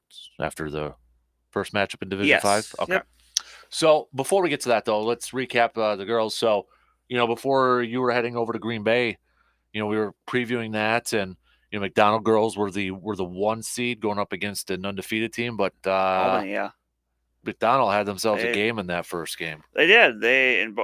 Really, obviously, both of those games. But they went out and took care of business. I mean, it was impressive to see how dominant they were at State. Considering, it's State. It's chock full of great teams. But in those 2 games at State, they never trailed. Mm-hmm. They were ahead for like more than 35 of the 30. Or I'm sorry, more than 70 of the 72 minutes. Mm-hmm. Yeah, so a dominating performance over at State definitely showed maybe the Cedars, if you will. Yeah, and for the most part, I think the formulaic seeding probably got it right more often. They wasn't 100%. Like in Division 3, you had the 4 and the 3 seed winning, but otherwise in 1, 2, 3, and 4, for the most part, there weren't very many quote unquote upsets. Mm-hmm. Yeah. Kind of wrapping up with the girls' state tournament, you mentioned, so there really wasn't any upsets, maybe besides in Division 3 there was. I'm sure maybe some people might look at Laconia beating Aquinas D4 as one, just because Aquinas has been so good over the years. But but that Laconia team is darn good, and they were the runner-up last year, so that wasn't a big shock. But otherwise, Laconia beat Colfax, right? Laconia beat Colfax in the semis before they beat Aquinas. Okay. So Green Bay Notre Dame won its 3rd in a row. That's, you just look at that program, and it's got kids going to play at the next level, like high level. So not too much of a surprise there, but a good tournament. Thankfully people were able to make it, working their way through the weather, which was, I can speak to, was not easy. Well, I was going to say, when you texted that Friday, first of all, thanks for tuning in on your way. I was listening I was waiting in line to get into the parking lot. Okay. But I was listening a little before that, because, I was just listening to a few different things, and there's a stretch of 29 going, near Green Bay where I don't get very good reception. But then once I was on the other side, I'm like, hey. So I tuned into the show and heard then, you guys were talking about Sturgeon Fest in Jim Falls. Yes. And so I felt compelled to shoot you a text. Nice. Yeah, it's our version of whale watching for Aaron Rodgers. Yes. So. Yeah. Okay, so now we got the boys this time in Madison, down at the Kohl Center. So McDonald boys, they're the 30s? 2 seed. They play Fall River in the second game. And, two teams are actually really similar as far, and I think even McDonald coach Adam Schilling said this week that his assistants have told him that Fall River is probably the closest as far as stylistically to what McDonald does as any team they've seen this year. Both teams are, up tempo, like to get up and down the floor, have some really good guard play. Not the biggest teams in the world, but have some kids that can, make some things happen close to the basket. So it should be a really interesting matchup. I think both of them. So you mentioned the up tempo. Was that the girls? McDonald girls and boys. The boys kind of play a little similar. I think the girls probably have a little bit more size relative to teams they're playing versus McDonald. But that's big for both of them. They transition offense is a big part of both their games. If they get a rebound, they're if you watch them play, they're looking to get the ball off the floor just like that. There's nothing methodical or, there's no Dick Bennett influence there. Right. Kind of, you go back to maybe when we were younger in our days, it was, more of that slower pace, settle it down sort of thing. But, okay, so you got that. I'm not going to ask you to make a pick or anything like that and that, but, do you like their chances to come home with a gold? I think Division 3 is a pretty open field.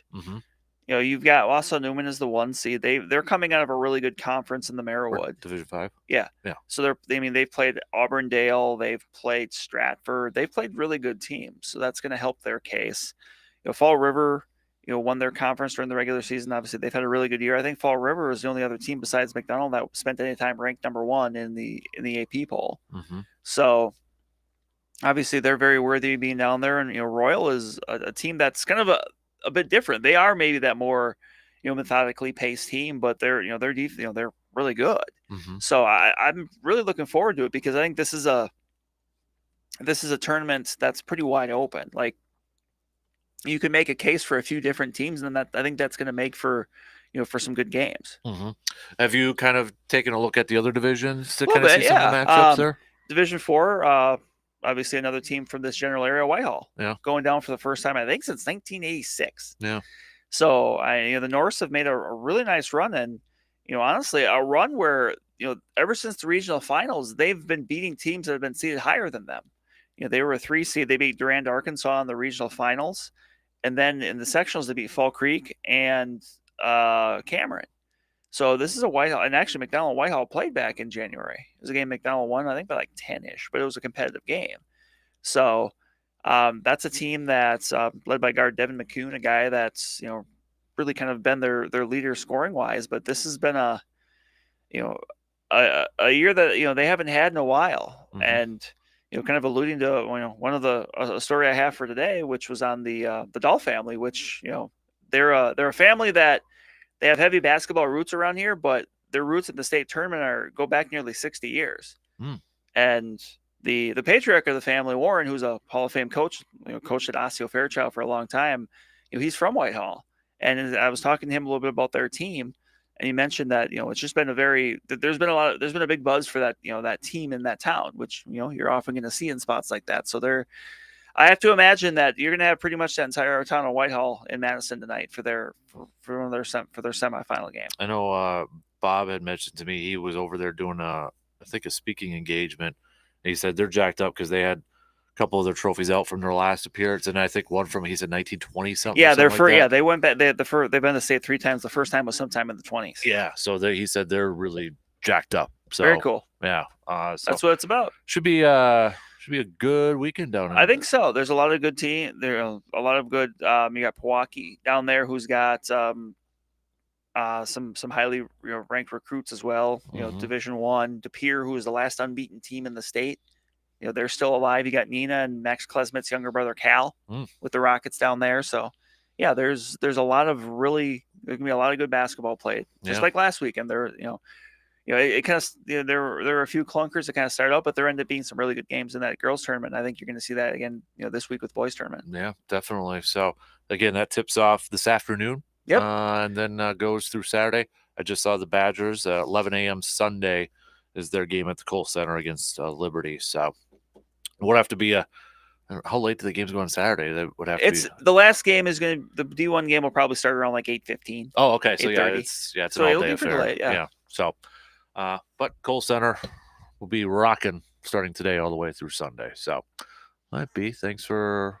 And Brandon's gonna be heading down later today. So safe travels, and everybody follow Brandon on Twitter for how the McDonald team does down at State there.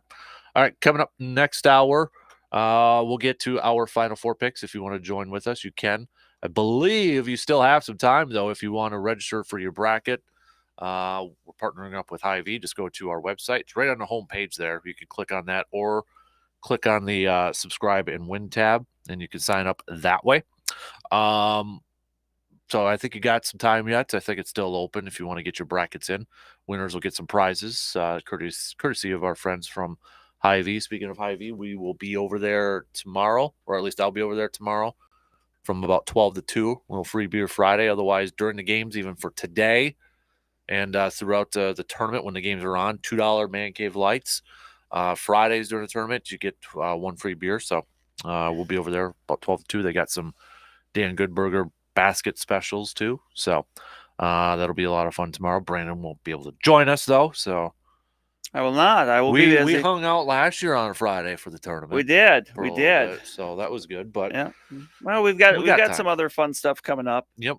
Yeah, definitely. So all right. We only got about a minute or so. We'll have the phone lines opened up again next hour or two if you want to give us a shout, give us a call. We want to talk a little bit about Aaron and such.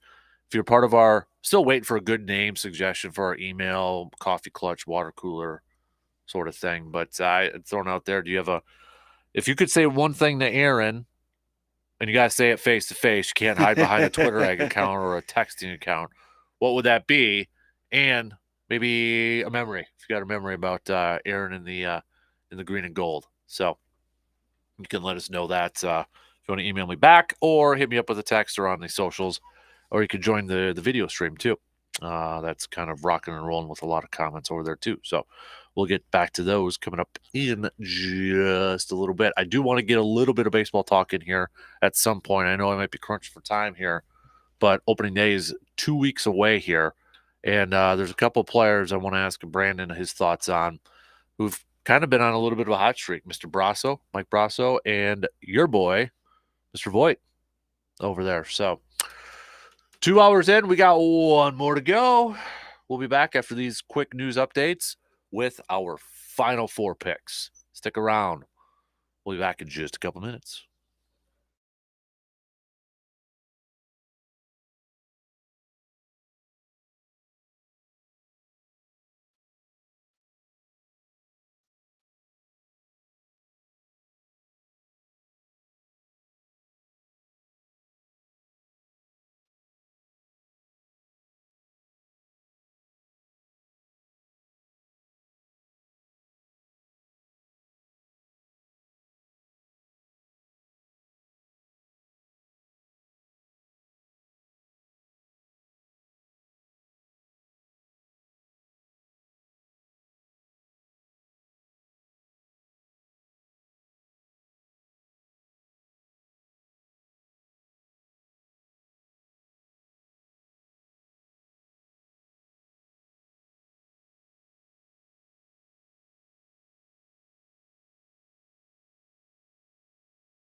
All right, final hour kicking off on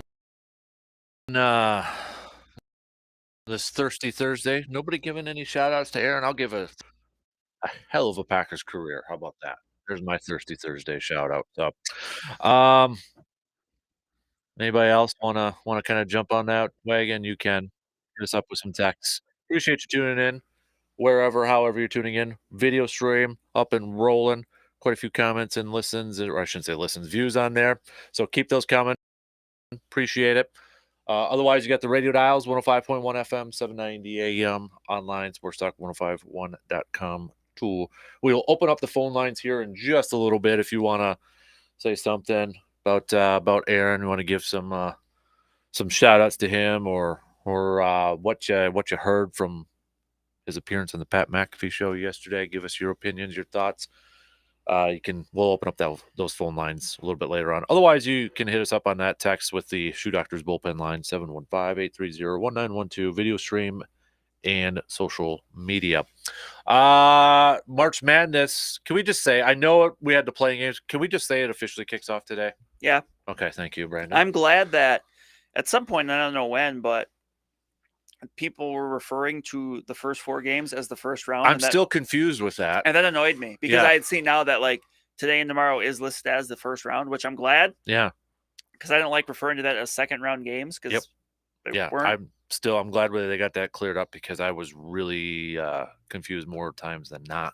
So, but let's do some March Madness picks here. You ready to do that? I believe I am. You ready to do that? So let's I'm trying to get something up here for you too, so we have a little background music to take on for this too. But come on, why isn't it loading? Let's try it here now. There we go. Like that? I like that a lot. Yeah. I'm not happy with my bracket. That's a good sign, though, right? You don't want to get too attached. No. All right, Brandon, let's go region by region in this thing. First of all, were you dead set on having anybody be your national champion in this thing? No. I didn't know who my national champion was when I started. You didn't? Okay. And I barely knew who it was at the end. Okay. So that's good. That's good. Where do you want? You want to start off with the South region, Alabama? Yeah. 1 seed on there. Got Arizona as the 2, Baylor as the 3, Virginia as the 4, San Diego State as the 5. Who do you got going? This one's probably one of my more easiest ones, but I had Alabama. I think that's a. I always thought this one was like one of the most chalk ones. Yeah. Well, I mean, I don't have a pick chalk, but this is one where I felt Alabama, like the top seed, had the best chance to come out. Mm-hmm. I would agree with that. I also have Alabama coming out of there with my bracket on there too. I thought the South and the Midwest ones were the closest ones to chalk, where you could see a lot of the top teams going a little bit in there. So I know Alabama's got some off the court stuff going on here a little bit. Yep. And this is a team that's not used to being in this situation. Could that factor into it a little bit? But roll Tide, roll. Yeah, that bracket for me is a little all over the place, except for Alabama. Okay. So even though you got it all over the place, you still went with the 1 seed. Correct. Okay. Let's move over to the Midwest region then. Houston is the 1 seed. You've got Texas, you've got Xavier, you've got Indiana, and then Miami. Who do you got coming? I actually got Texas coming out of there. Okay. Who do you have in your Elite 8 then? Texas, Houston. So the Battle of the Alamo. Yes. Okay. I got Houston coming out of this one. I'll explain why a little bit later on here. But there's one team, I was talking about this the other day. Whenever it comes to tournament time, there's one team that always kind of gives me a little bit like, ooh, I don't know what to make of them. Like I could see them making a little bit of a run, but then sometimes they fall short. It's Miami. With Miami on there as a 5 seed. Like I could see them going through. I like their match. I think they'll take care of Indiana. I think Miami is going to go to the Sweet 16 here. And I think they can give Houston fits. Mm-hmm. I think they can give Houston fits. And that's what makes me a little bit nervous. Miami is always that team for me. Mhm. So, but I've got Houston coming through there. All right, let's go to the East region here, where this is one of the regions I think a lot of parity from a lot of people. This is the one that I feel like you can make the case. If you told me 1 through 6 is in the Final Four, I think you can make the case for 1 through 6 to get there. You got Purdue as the 1, Marquette as the 2, Kansas State as the 3, Tennessee as the 4, Duke as 5, and yes, Kentucky is 6 on this thing too. So, who do you got coming through the East? I got to dap up Hudson because I won Duke. You and Duke? I did. I know you and Bob were talking about Friday just how well they're playing, and I feel like they're kind of that team that 2 months ago you wouldn't be saying this. Duke and Marquette, two of the hottest teams in the country right now. That's my Elite Eight there. Is it Duke and Marquette? Yep. Might have a little Hauser rematch in the second round if Marquette and Michigan State. It is possible. Both there. Hanging out there. Oral Roberts, I think, will be a good test for Duke, though. Yeah, that gave me some pause right off the bat. Oral Roberts is a very unique 12 team. I think if they were a 12 seed, pretty much everywhere else, I would have been very tempted to pick them. They got some size. They got some unique traits that you look for in those lower seeded teams. But Duke is also Duke's the biggest team in the country. They're stacked with 7-footers. So. Right. I went with. I'm in the minority on this one. I just feel this region is so you could go so many different ways on this. So for whatever reason, my mindset, I'm like, I'll go with something that not a lot of people are picking. Kansas State in the Final Four. I don't know why. I did it because I'm like, well, that's what this is about. I'm like, no offense to Marquette. I don't know if I can get them to the Final Four. Purdue, and we can talk about this afterwards. I feel like Purdue is the 1 seed that everybody feels like is going to fall the first. And then they might have Duke. I've got Duke going to the Elite Eight where Kansas State beats them though. So I don't know why. I just went with something completely different just because I feel like if there's a region that something completely different is going to happen, it's going to be in this East region. So watch, I'll probably be wrong right away in Montana State. It's going to get the victory. So there you go. West region, Kansas is the 1 seed. You've got UCLA, the Zags, UConn, and then St. Mary's. How do you got that one playing out? I got UCLA coming out of there. Really like their defense. I got UCLA over UConn. A lot of people like UConn, too. Hudson's national championship game is Duke versus UConn. That's where I was like... That's a blue blood matchup, yeah. That's where I was like, you know what? That's 2 of like the popular... Like Jay Billis has Duke versus UConn in his national championship. Is your son Jay Billis? I don't know. The only thing is that Hudson picked Duke. Jay Billis picked UConn, which is... Jay Billis is a Dookie. He played for Mike Krzyzewski, but when Hudson picked that last night, I'm like, that sounds really familiar. And I started looking, and I'm like, oh, Jay Billis did it. And I love Jay Billis. So I'm like, shout out to Hudsy there for a little bit. But I went with UCLA coming out of this region too.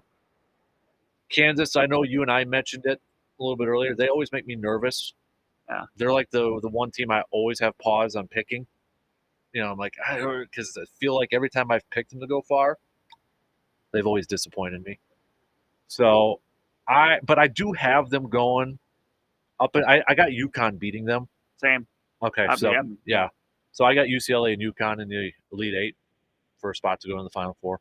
So do we have the same? But no, we got 2 of the same, right? 2 of the same, I think. Okay, yeah, because you had Texas and I had Houston. Yeah, and I had Duke and you had Kansas State. Your Final Four matchup then.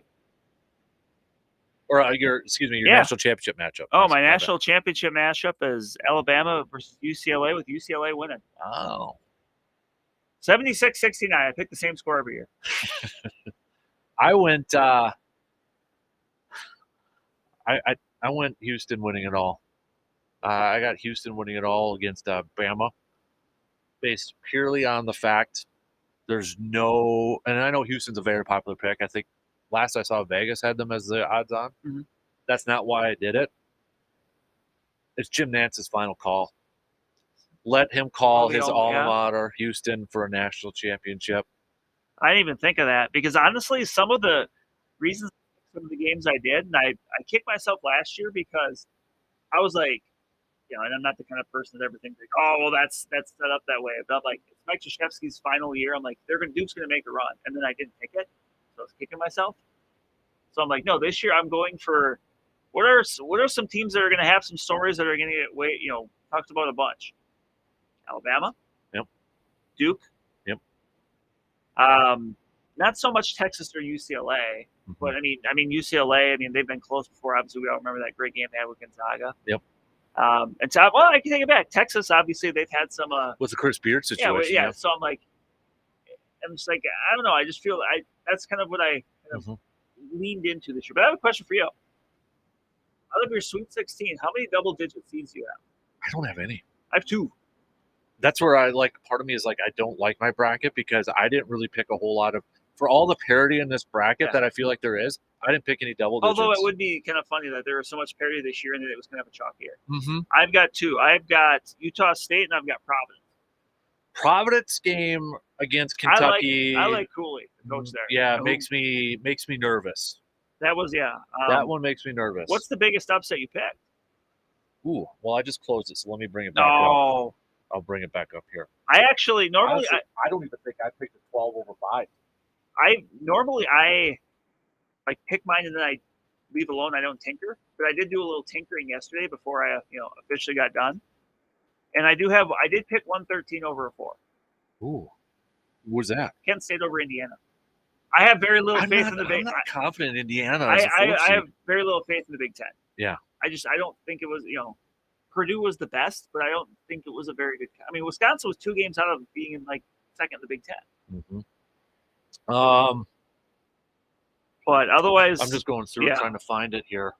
The 12 I picked over the 5, and this one hurts because we were talking about teams you look at every year. I always like St. Mary's, but I picked VCU to beat them. Okay. Honestly, I don't even know if you call these upsets.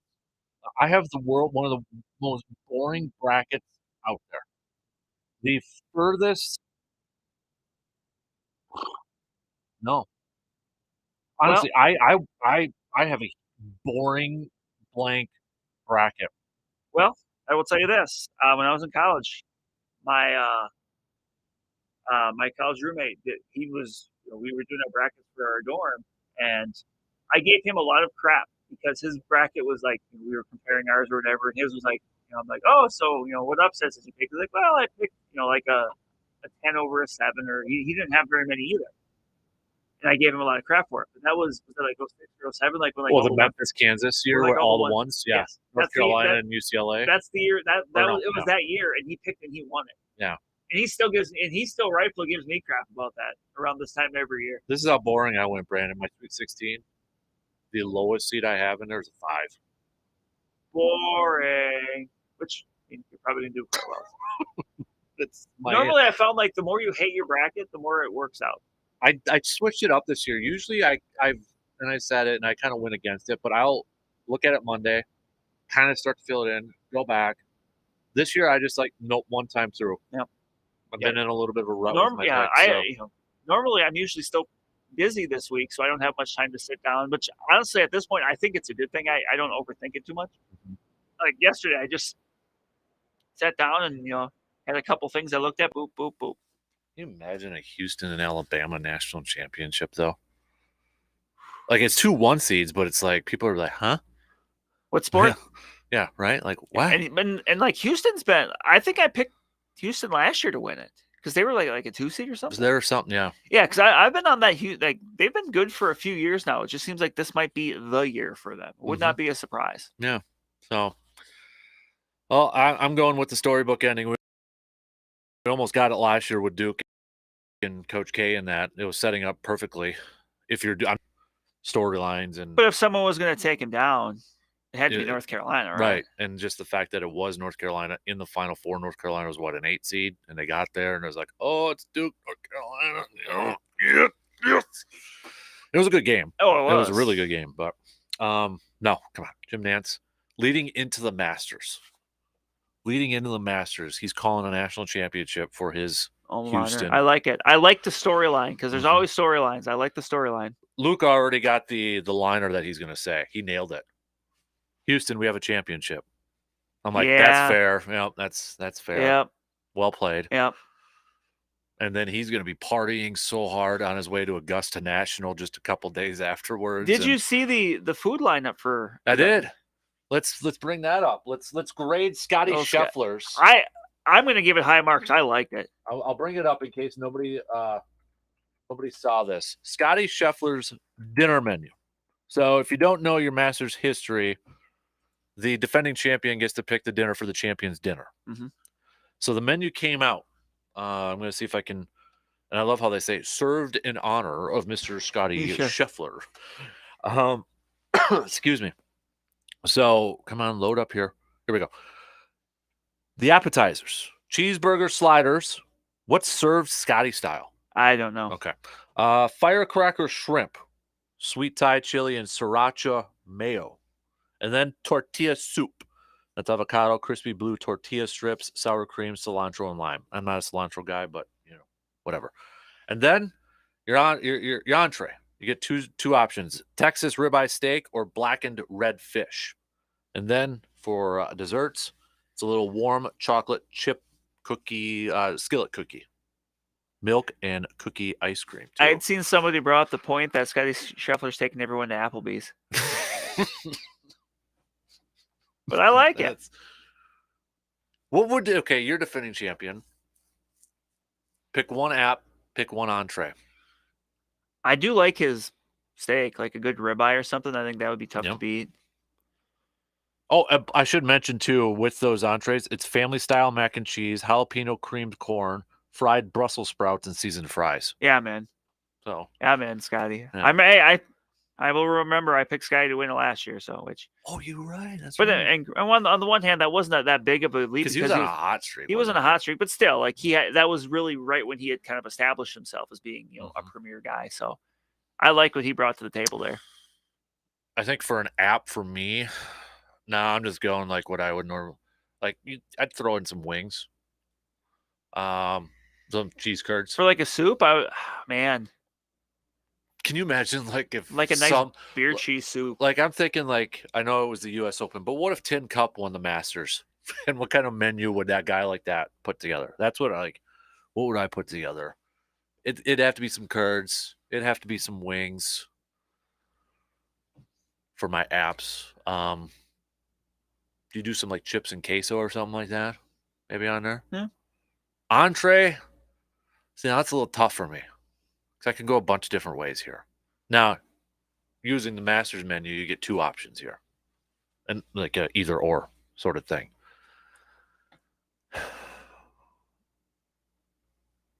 I might have to go with a loaded build your own burger. Build your own burger and a good Friday fish fry. Either or there. I almost feel like I would have to do a Friday fish fry just being from Wisconsin. Yep. That'd have to be do a good fish or steak, give the option. I'll go with a little walleye. How about that? Yeah. A little walleye fish fry. So build your own burger and or a Friday walleye fish fry with a good tartar sauce on the side too. Not some cheapo thing, a good tartar sauce. Throw in some seasoned fries and some coleslaw. We're good. And yeah. Dessert? Ooh. I'm a cheesecake guy. I like cheesecake too. I couldn't go wrong with that. Yeah, that's where I would go with. So, all right. If anybody else wants to play along with us, you can. Yeah. Send them on well, over. We can have this conversation in a few weeks too. We could. When we're doing our Masters broadcast, that's going to be a lot of fun. We got some stuff planned. We're going to do a putting challenge. Big shout out to our buddies at Carpet City Flooring Center. Mm-hmm. Be doing a live show. We might have to do a 4-hour show that day. Just saying. So be prepared. We might. I don't know if I can get away with it, but we might. And you might have to get up a little early and be there for the putting challenge. You're doing the putting challenge right away? Well, we're going to start it so people, if they got to go to work. Oh, it's just kind of an incremental thing? Yeah. People can come in and do it. Put at your leisure? Yeah. Stop in before you got to run to work. I'm excited because at some point you need to be like a carnival barker and just be getting random people that are shopping to go putt. some gentleman out with his wife had no idea this was happening, and suddenly here's you. Come on, come on. Come one, come all. We'll give this to G-Man. Oh, he's gonna have everybody putting. The megaphone. Try your hand at the wonderful putting challenge, brought to you by Carpet City. Yep, we're gonna give G-Man the microphone or the megaphone. Just have him walk around. Good thing there's a volume thing on here because we can set that thing down, or turn it down a little bit. When you're done buying cat litter, come over and have a good time at the putting green. Nobody wear a kilt since Brandon's trying to do a Scottish accent, it sounds like. No, I'm just trying to sound like a carnival barker. Okay. So, all right, let's take a quick break here. Ready? And then if you got any last thoughts on Aaron, you can send them on over. I do really quickly want to hit up on some Brewers talk here to mix it up a little bit. So we'll do that too. But you want to give us a call about Aaron, you can do that. We'll be back after these quick words.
I like Sam's Masters dinner here.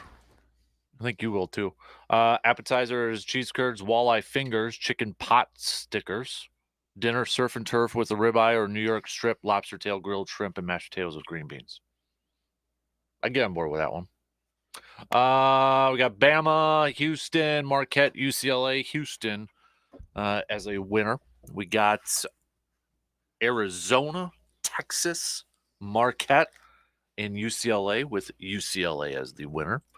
We've got Kansas, Houston, Alabama, and Duke. Kind of an interesting one there with Kansas winning it all. Repeat. So yeah, repeat. That's a good one there. So keep those coming. We got more to get to. We'll get to those here in a second. Before we get back to Aaron here for a second, really quick, I do want to catch up on some Brewer stuff because we are 2 weeks away from 2 opening weeks from day. today. 2 weeks. So two guys that I wanted to get your thoughts on really quickly here. Mike Brasso, the way he's been playing, really hitting the ball really well, it seems like, from spring training. And then your boy, Mr. Voigt, over there. Mm-hmm. Do you think right now they have lock spots on this roster? Brasso, yes. Voigt, no. And Okay. Voigt, I believe, has an opt-out that I think is today. I thought it was coming up here. Yeah, so the Brewers have a decision. They either have to, I think, add him to the 40-man or basically let him go so he can go pursue an opportunity elsewhere. So, I mean, he's come on strong late here. Mm-hmm. And he's doing what he's done throughout his career. There's some strikeouts in there, but there's also some power in there. So, that's going to be kind of an interesting kind of almost first domino that we're going to see here, because you got to figure that, he's kind of battling probably Keston Hiura, who, that's another one that's going to be interesting to see there. And I was thinking it was MLB Trade Rumors had a piece on kind of the Keston Hiura conundrum now because he's out of options, and, what do you do? And, is there, could a team that's in a bit more of a rebuilding spot maybe, try to make a move for him? And, right now he doesn't really have much in the way of trade value. So, what's, how's that all going to develop there? But we're kind of getting to that point. Mm-hmm. Now, these next, obviously with it being 2 weeks to the season, but we're going to really start to see things kind of ramp up. Guys kind of pitch a little bit deeper, hitters play a little more frequently. So, but no, I think Brasso I think he's on. I think, I think he had a pretty good chance anyway, just because of his ability to hit lefties. That's something it's been brought up a lot, but he's just been hitting. It doesn't matter if it's been lefties or righties. So I think he's done a good job of winning one of those couple spots as far as that utility infielder spot goes. Mm-hmm. I think Brian Anderson's given himself a good step up there too. And right now Anderson's playing third base. He can play right field. We'll see about that. Mm-hmm. With if Tyler Naquin makes it.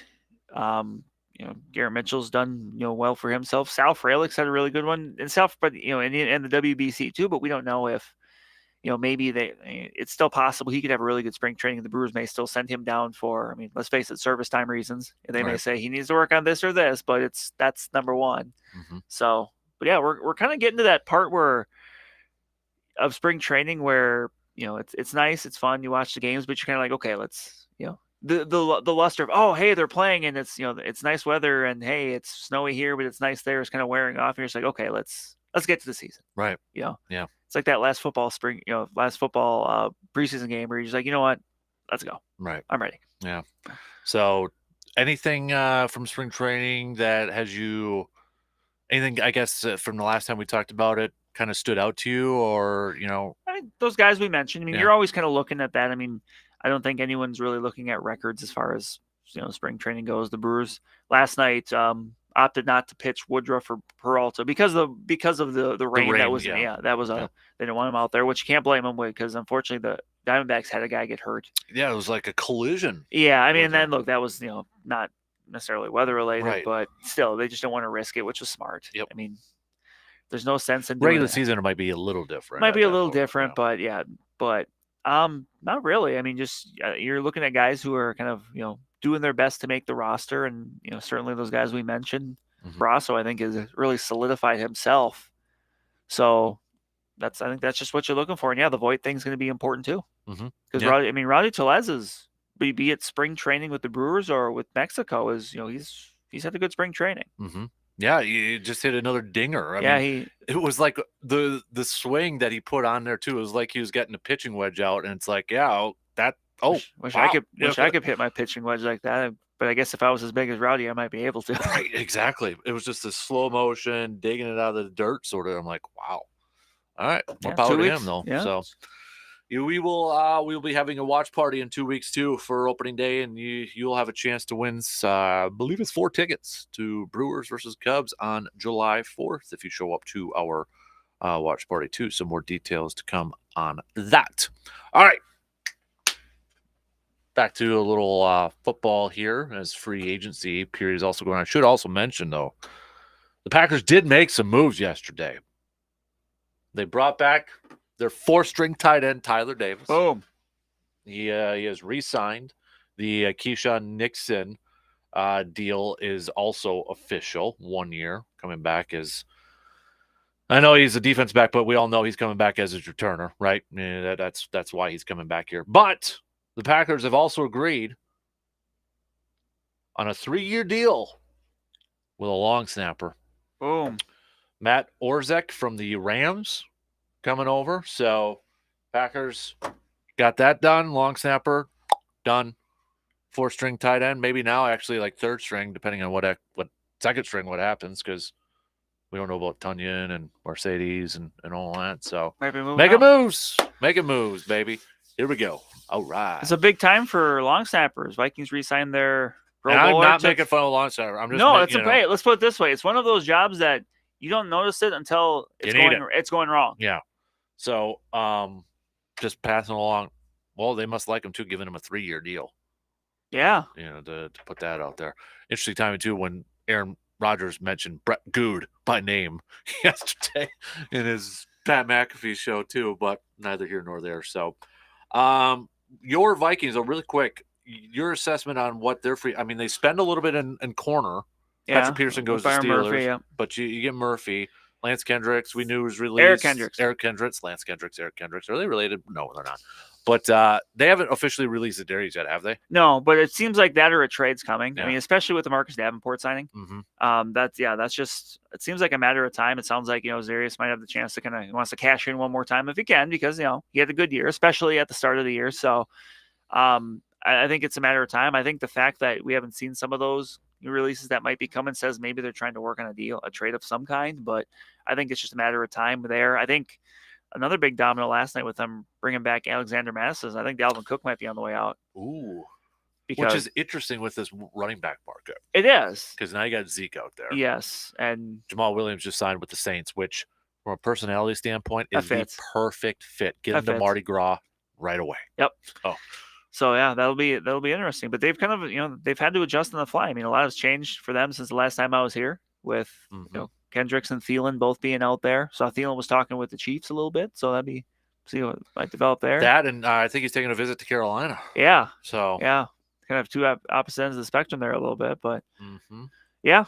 So they're just kind of trying to adjust on the fly. And I think now we're seeing a little bit more of the, the phrase from Kwesi Adofo-Mensah has been competitive rebuild. I think this is a little bit more of that, because last year it almost seemed like they just wanted to bring back what they had just to see kind of what difference it made with a different coaching staff, which apparently they exceeded expectations, right? They did. Yeah. They did. But I still thought they'd be a playoff team. Yeah, but now I think they're kind of starting to maybe mold the team a little bit more in the way that Kwesi Adofo-Mensah, Kevin O'Connell want to, which I can agree with, as far as you look at their targets they've had in free agency. It's been guys it was kind of getting free agency for the first time, kind of players in their mid-20s ish, that maybe there's still some upside there with. So yeah, I mean they've certainly hasn't been Lions or Bears level, but no, I've so far I can say as a Viking fan I get it. I have no issues with it, and some of the cuts that made and some of them that still might be coming. I know there's a decision coming soon on Harrison Smith. I think of all the guys that they were kind of curious about maybe moving on from him, he's the one I'm kind of hoping they keep the most, just because I think he still has the ability to play at the highest level. But time will tell. It will. It definitely will. So, if you got any last second thoughts on obviously the quarterback situation in Green Bay, we're open to your thoughts out there, but not to rehash kind of everything that we've already said in that. But If you got any like lasting memories or anything like that, it's kind of I hate to say it like that because Brandon, it's like he's not done playing, but he's done playing for Green Bay. Yeah. So it's that fine line of like, do you mourn it? Do you like what? I don't know. It's weird. It is. It is. And I think I mean, I think on the Packer end, you just kind of celebrate it. Mm-hmm. You know, like, hey, there was a lot of good. I mean, look, there was a lot of good times. And I can tell you, a lot of your good times came at the expense of my good times. So Yeah.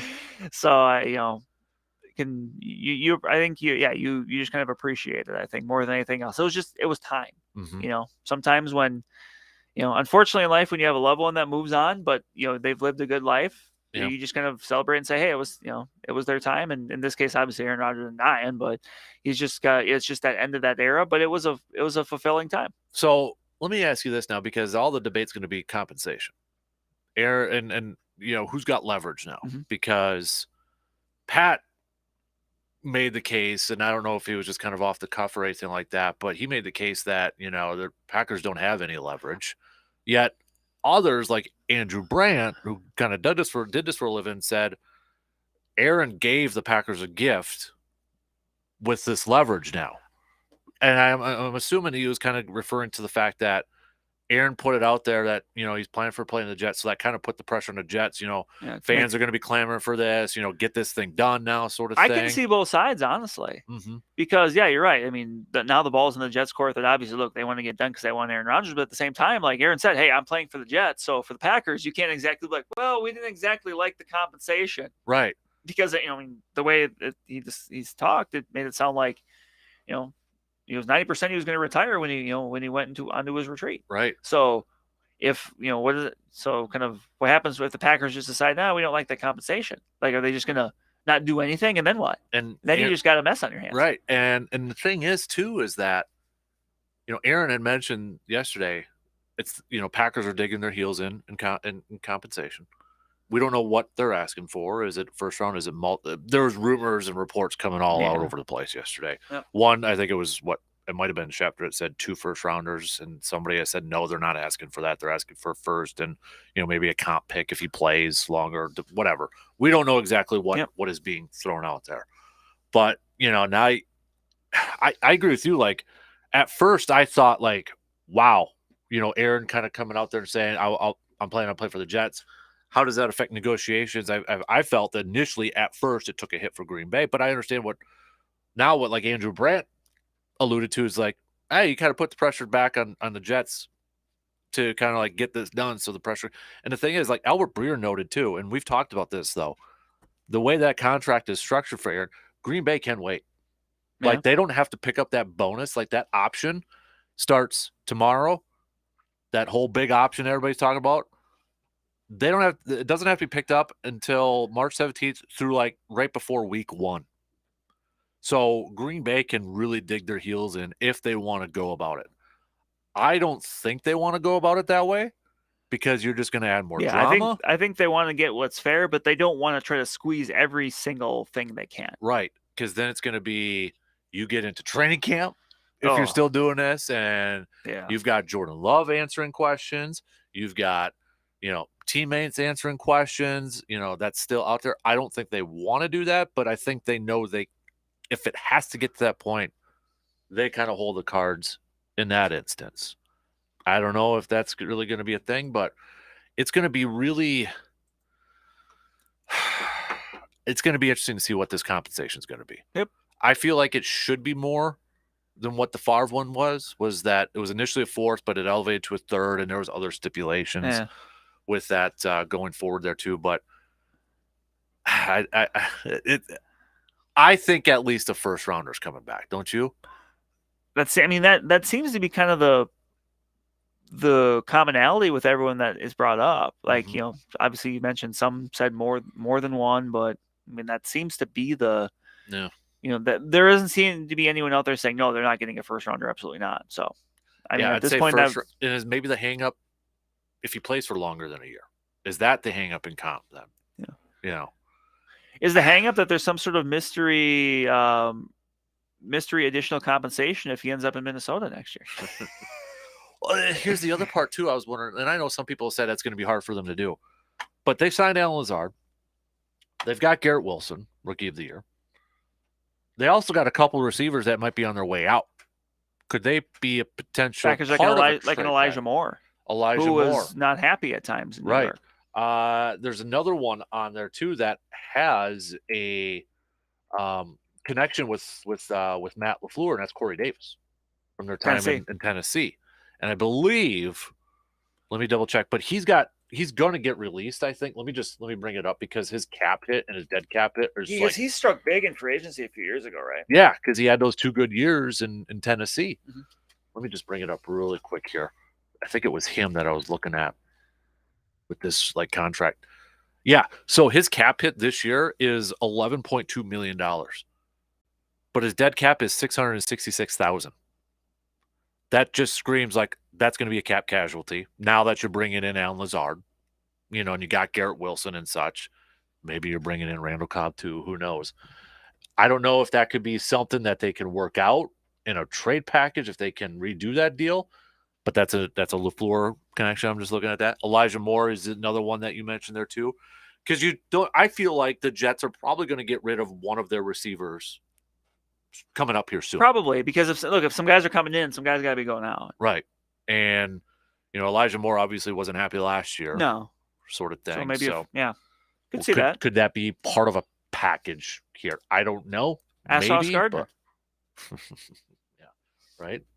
Trey Wingo will probably get it before everybody. I don't know what kind of connections that guy's got, but he's been hitting just it. in that, just for sometimes some people just for one, a specific thing, they just know somebody. Mm-hmm. Yep. Good on Trey.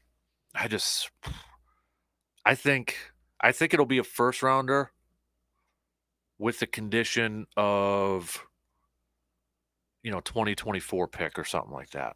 I saw somebody this morning. Let me see if I can find it. It might have been Pro Football Talk actually that put this out there. Let me see if I can find it. Maybe it's Zach Wilson. And again, okay, if there was one question I could have asked Aaron, do a little press pass yesterday during that Pat McAfee show.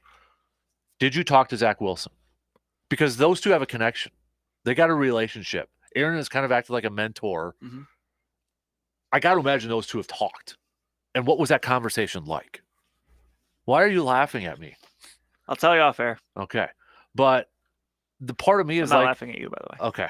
But that was like thinking like I would have asked like, did you talk to Zach? And because remember what Zach Wilson said in the offseason? Whatever veteran quarterback they're bringing in, I'm going to give him hell. Good luck, or I'm bud. going to make it hell on him or something. Good luck, bud. So, all right, we're running a little late. We got to take our final break here. So we'll cover the bases and all that fun stuff. Kind of a weird day. It's going to be a weird next few days, next few weeks. All right, we'll be back after these words.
All right, we only got a few minutes to the top here, so let's try to cover up some of the bases and all that fun stuff. But big thanks to everybody who chimed in with their thoughts, opinions, and analysis.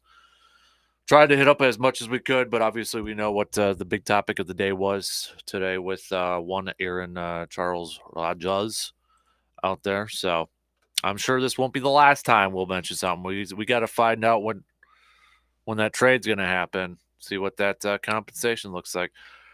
For Brandon, you and I we love the NFL draft. So It is our jam. It's if they get 2 picks in the top 15, I'm really gonna love draft party day, because once pick 15 is over with, it's like, all right, because I don't think they're trade back into the second round. I guess never say never. Never. And maybe some kind of depends on that, but I'm kind of teetering a little bit with those mock drafts on the app. And given that, free agency has started this week and Green Bay's hasn't made any big splashes, I still don't know where they're going with this whole draft thing. I think it would not shock me if, and this is going to piss off a lot of Packers fans, they draft a wide receiver or a tight end in the first round. I mean, I'd laugh just because of the just the logistics of it. Yeah. Honestly, I wouldn't be mad about it. It's just, it's going to piss off. Yeah, a just lot because of especially if it would be like with that number 13 pick, if that's what they got. I think that'd be funny. Yep. The kid from Ohio State. Yeah. Smith and Jigba. Yes. Yes. Like, because I'm like, I wouldn't mind it. Like, I was reading some of the stuff from the combine where a lot of people said, best wide receiver workout they had there. Some said best since Justin Jefferson. Now I get it's the combine, it's the Underwear Olympics and that, but he had a lot of praise before the combine too. I mean, his biggest he would have been picked a lot higher if he wasn't injured. He just was injured last year. Mm-hmm. He'd be probably a top 10 pick. Mm-hmm. Yeah. So just I know right now on March 16th, if you ask me the chances of Green Bay drafting a receiver or tight end in the first round, I'd say it's over 50. And that's going to just piss off Packers Twitter so much. Well, that's all right. I'm bracing for the Vikings trading out of the first round. So what pick do they got again? 23. 23? Okay. But they don't have very many picks, so they're trading back then. Yeah. I guess Quasey's gonna find a way to trade with the Bears this time. Bears, they don't have that early second pick though. No, they don't. With the Chase Claypool. I mean, they've got But what did you think about that trade? Good on the Bears. I thought Bears hit a home run. Good on the Bears, yeah. I love the fact that the Panthers wanted to give them another first, and they said no, we want DJ Moore. Yeah. Because you need to surround Justin Jefferson with weapons to see what he's got. Or Justin Fields, sorry.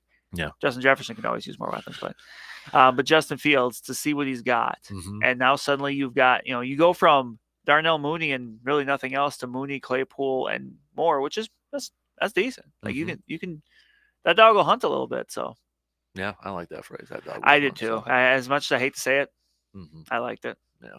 Well played. And then it's funny to hear that, the Panthers like, well, they still might not, they might, they got the pick, but they might trade out of it. That's BS. If they traded up to just trade out of it. This isn't, you don't know the reference because you haven't seen it. This isn't draft. I heard other people make that reference, so that would be dumb. Yeah. You're not trading up to the one pick because you think, well, we can get better value than someone else can for it. That's bullplop. The best thing would be is if they don't draft a quarterback. Then it is strictly out of draft day. Like they traded up for like Will Anderson or strictly out of draft day. And then the Texans are strutting up to the. Yeah. Okay, so who do you think is more antsy now? Is it the Colts or do you think the I don't know if the Raiders are anymore because of Jimmy G. Yeah, I think Jimmy G buys them all the time. I think it's the Colts because I just think the Colts are done riding the. Well, maybe we can get 2 more good years out of this guy train. Yeah. Do they get antsy and try to swap picks with the Cardinals? Could. Because I was trying to think who else would, the line. Yeah. I don't know. Like, it's a tough situation if you're Chris Ballard and the Colts right now. It is. At least they got a kicker they spent a bunch of money for, though. I don't think it's Bryce Young right now. If I had to guess, I don't think Bryce is the number 1 pick. I'm just looking at Frank Reich's, the quarterbacks he's worked with in the past. I know CJ Stroud has moved up as the odds-on favorite. So that was what I was thinking. Mm-hmm. I don't think it'll be Anthony Richardson. And that's the thing. I think it's more likely to be Richardson than it is to be Will Levis. I think Will Levis is 4 out of 4 with that top group. Mm-hmm. I would agree with that. He's got the best arm. I think I would take Richardson's arm Oh, over really? Levis. Okay. But I mean, there's still that kind of He's got the biggest hands, though, man. the anti-Dante Culpepper. And, yeah. But, yeah, and I don't know. That's going to be so interesting Mhm. to see because, look, let's face it, it's fun when you go into the draft and you don't know who the first pick That's what is. I hope they don't agree to a contract and announce it. Yes. Yeah, I want to. Yeah, Unless it was the obvious one. yeah, Like if this was Andrew Luck, yes, then you know. yeah. But But even last year, there was still a little like, are they really going to go with Walker? You know, it was Jaguars. oh yeah, or Aiden Hutchinson. Yeah, I was like, ooh, Mhm. what are they going to do? And Mm-hmm. No, I mean early returns. Aiden yeah. No. I mean, Walker So- wasn't. Honestly, Walker was a little better than I thought he would be, considering. But Yeah. I would have taken Hutchinson. Yeah. All right. Well, safe travels, Brandon. Yeah. Follow Brandon on Twitter for all the updates at State Basketball. Basket hoops.